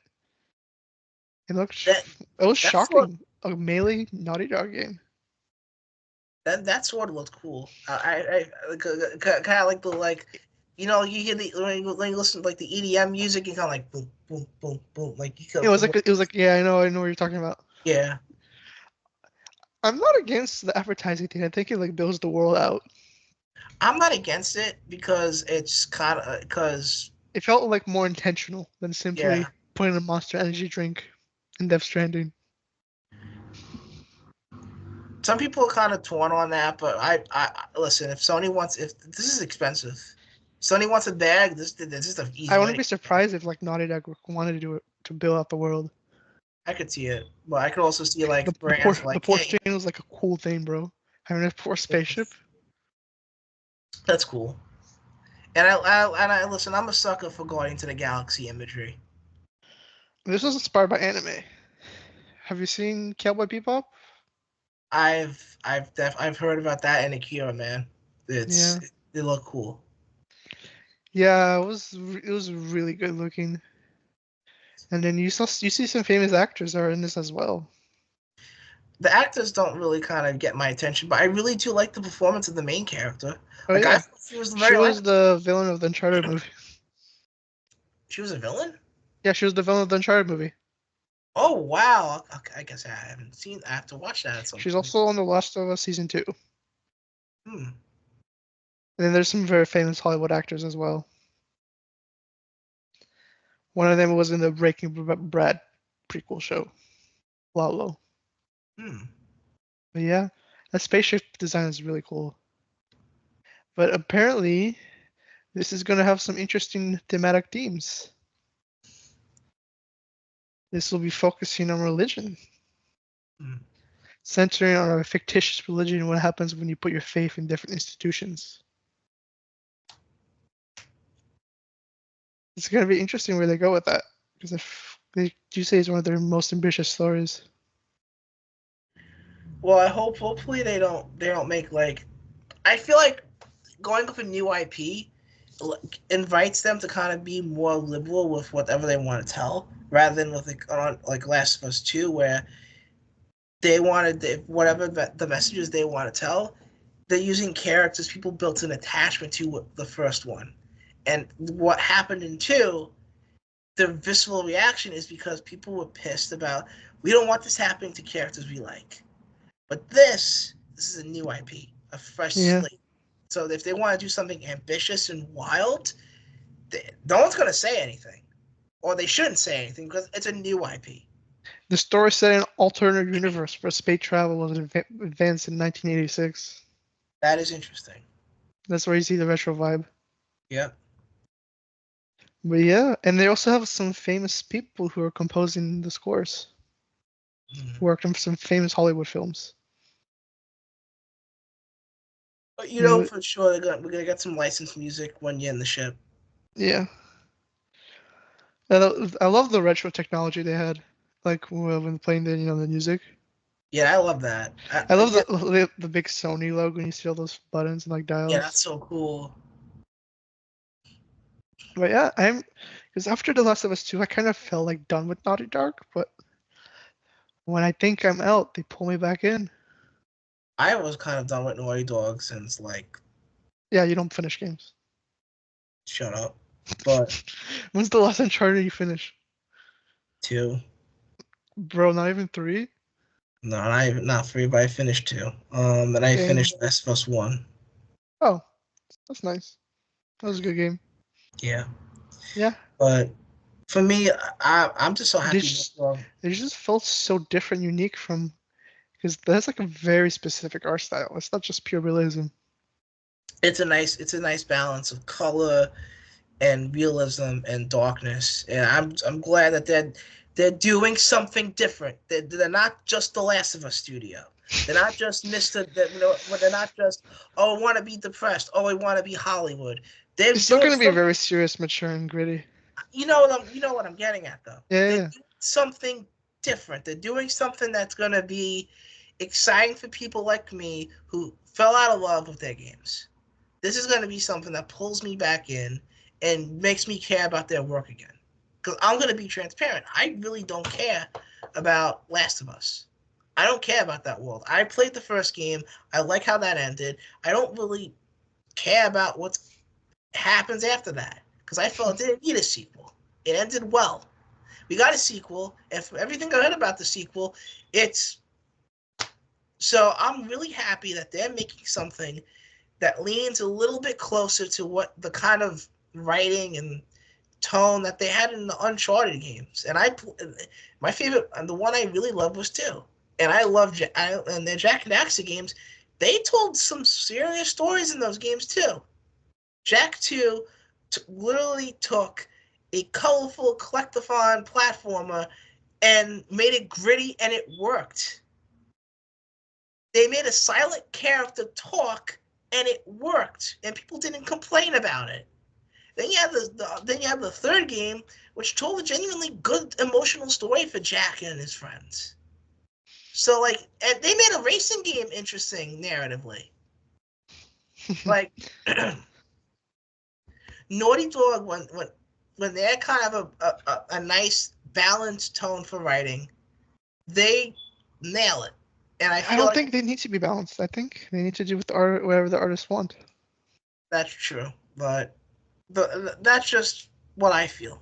We're not gonna get the Jak vibes, in my opinion. I know that already. You mean Jak? Oh right, Lost Frontiers 4. Anyway, we don't talk about that one. No, that doesn't exist. What are you talking about, bro? We got it's Jak. The Jak series is Jak 1, Daxter 2, Jak 3, and Jak X. There's no more. No more. The title is a bit generic though. I don't know what else they could have called it. It's Intergalactic, the Heretic Prophet. Intergalactic. This isn't Last of Us. Please buy it. But yeah, that was really impressive. Visual fidelity is amazing. Animations were impressive. Do you think they're gonna make a remaster of this for the PlayStation 6? 120 FPS? Let's go. And then for the PlayStation 7, you'll get Intergalactic, the Heretic something remake for PlayStation 7. Yeah. I think I'm kind of past that point. I'm sorry. But what do you think? PS4, PS5 is like where everything will continue living on. Yeah. But what do you think about the negative backlash toward this that they got for no reason? A bunch of nonsense. I don't get it. Like, the main character is directly inspired by Ripley from It's not Alien. mostly about the main character. It's about the hatred of Neil. Like, I'm not a big fan of him, I but mean, like, people I'm hate not. for him for ideological reasons. People gotta learn. This is Separate art from the artist.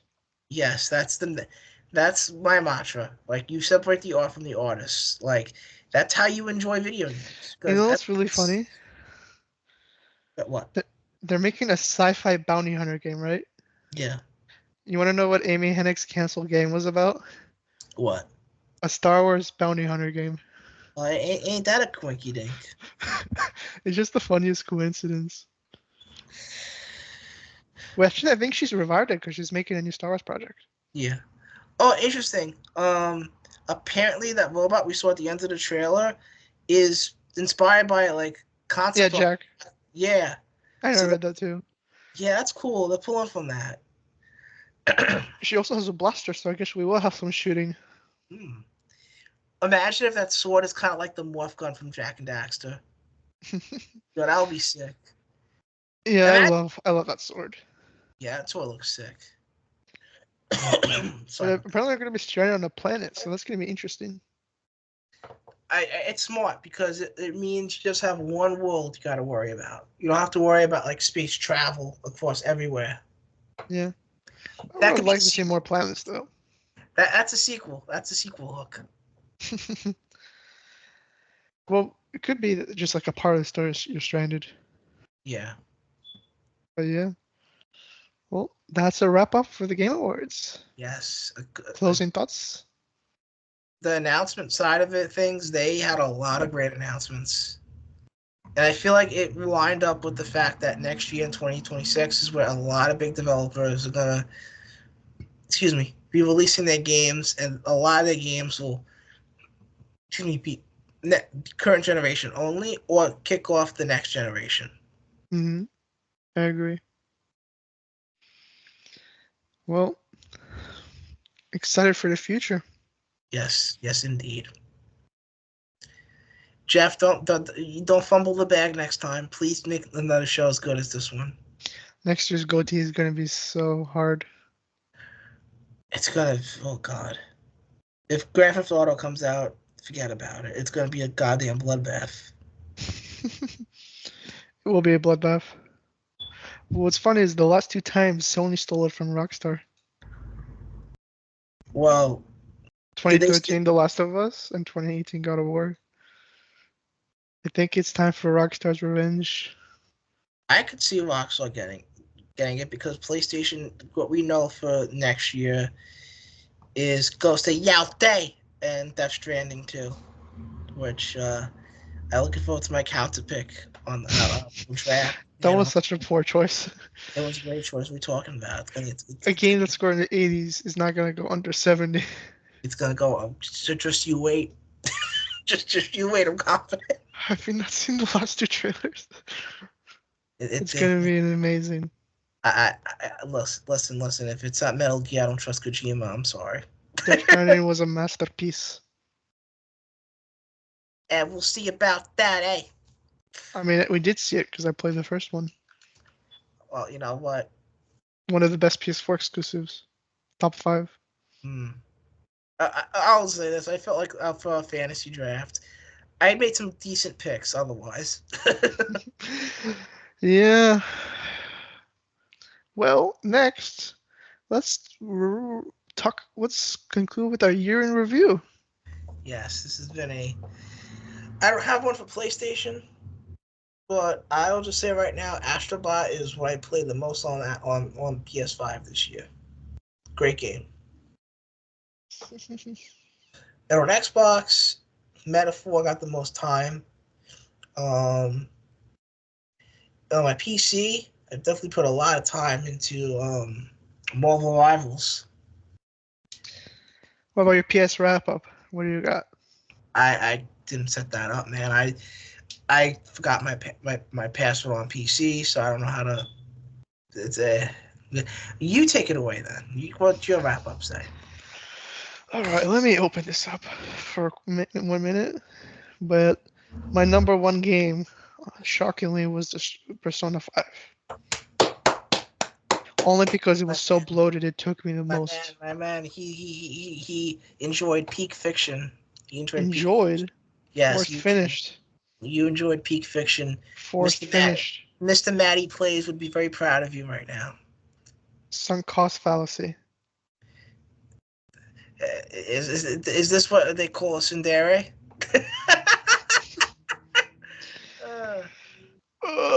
Let's see, how many hours did Persona take me? 100 plus, probably. Yes. Also, I had 107 hours. Nice. My second most played game, which is 10 times superior to Persona, Kingdom Come Deliverance. I'm glad you like that game. 72 hours. Nice. And then Rebirth, 69 hours. Good number. Long game, bro. Unshockingly, Black Ops 6 is my fourth game. Nice. 60 hours. It's only been out like for what, 2 months, and I have 60 hours. Hey man, that's a lot of fun. And then I replayed Assassin's Creed Brotherhood this year, so I have 48 hours in the Brotherhood Ezio collection. Nice. My gaming style was role player because this year was full of RPG slop. You understood Peak Fiction. Peak is not the word I'd use. It is. And then I have played 662 hours on my PlayStation this year. Nice. Yeah, 53 games played. How many games you finish? That's a great question. That's 2? More than 2, you prick. I don't know. I assume you drop every game. I beat Tales of Kinzera Zao. I beat Akamibot. I beat Berserk Boy. I beat Sonic X Shadow Generations. Trying to think. Honestly, I don't 100% know what I beat this year, but I definitely. We missed one game, by the way, from the Game Awards. Oh, what game was that? Outer Worlds 2. Oh yeah, no, we talked about that. Didn't we talk about that earlier? We talked about Avowed. Oh, okay. That was not on the list. Whoever made the list of that on the game reveals, that wasn't on it. It's coming to PlayStation 2. You'd think the Xbox tax wouldn't be a thing. I forgot to mention Outer Worlds 2 is 2025. Yeah, it's saying day and date. PlayStation 5, Xbox, PC. Let's go. Yeah, I'm excited to play that one. You know what? I'm excited to play next year. What is it? Look at this screen. Pure disgust. No disgust. It's my man Shadow going across dimensions, leading the marketing campaign. Let's go. Tell us your goatee of the year. Astrobot. I beat that. I loved it. I loved every minute of it. They did such a great job. The following that up would be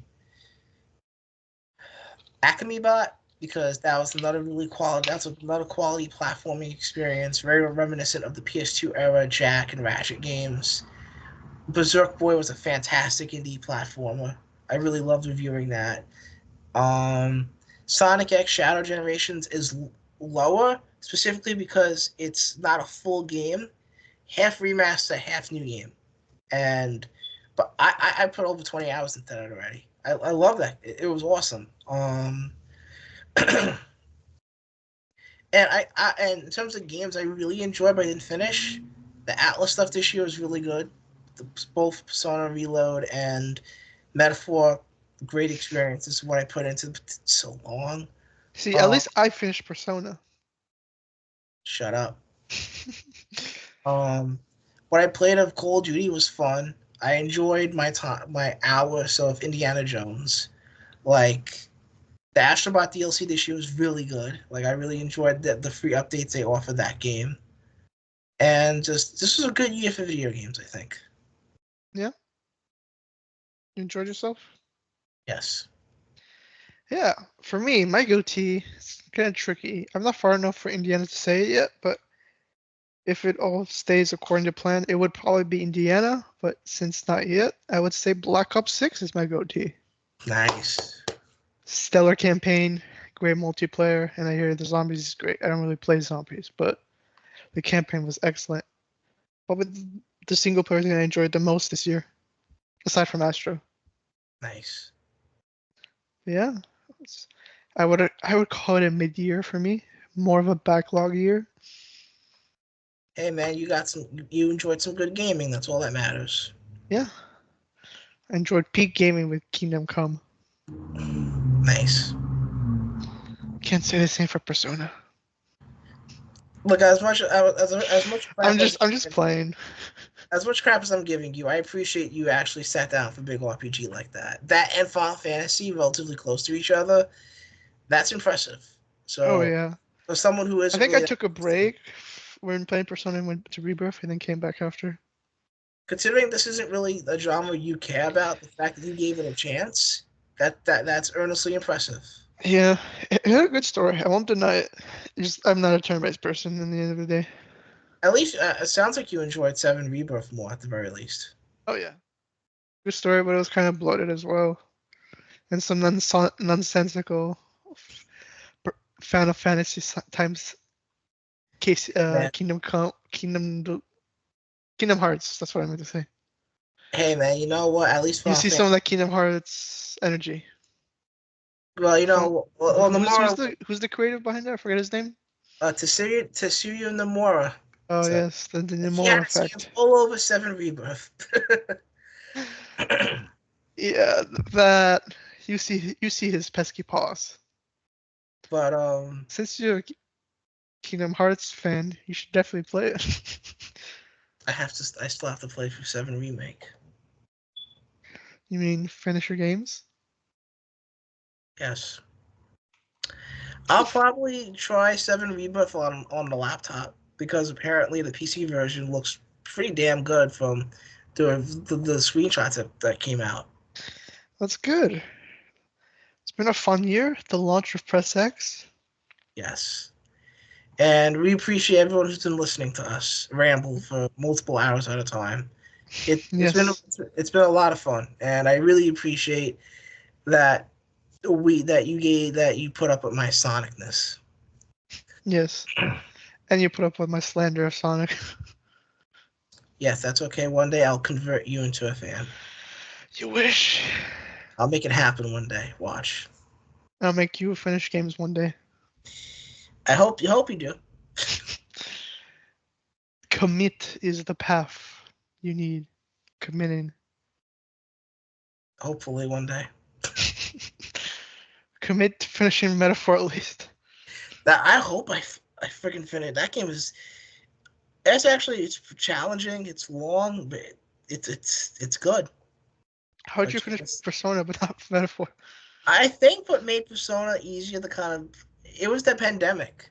I was stuck at home, so by the time I blitzed through 5 and played 5 Royal back to back, it just basically got me through my job when I got home Hey, from work, like because I work my shifts were like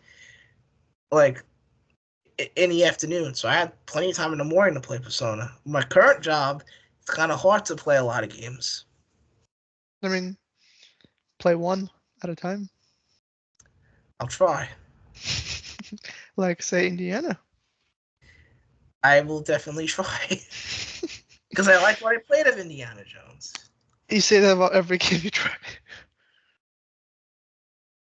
Stop giving But me shit, man. It's almost 12 o'clock on my end. have to end the year on the banner. Yes. Well, that's it, folks. Thank you for listening to us ramble for 3.5 hours. Yes. Have a Merry Christmas and a wonderful New Year, and we'll see you in January. See you in January, where I spent half the podcast talking about why Sonic 3 is the best gaming movie of all time. Oh. Aren't you excited? Aren't you excited to hear me rant about Sonic next year to kick the year off? Aren't you excited, brother? Just bring me February where I can play games. And good games. Oh, God bless. Merry We'll have Christmas. Nintendo to talk about soon. Yes. I'll be insufferable next year. I will have no knowledge about Nintendo and just nod. Don't worry. I'm here for that. Yes, you're our Nintendo expert. Yes. Now that you've retired from Xbox. I've ascended to the PC Master Race. Kind of. No, this is an Xbox, remember? Why not both, TM? And the next console will be on Windows anyways. Oh, boy. Well, peace out.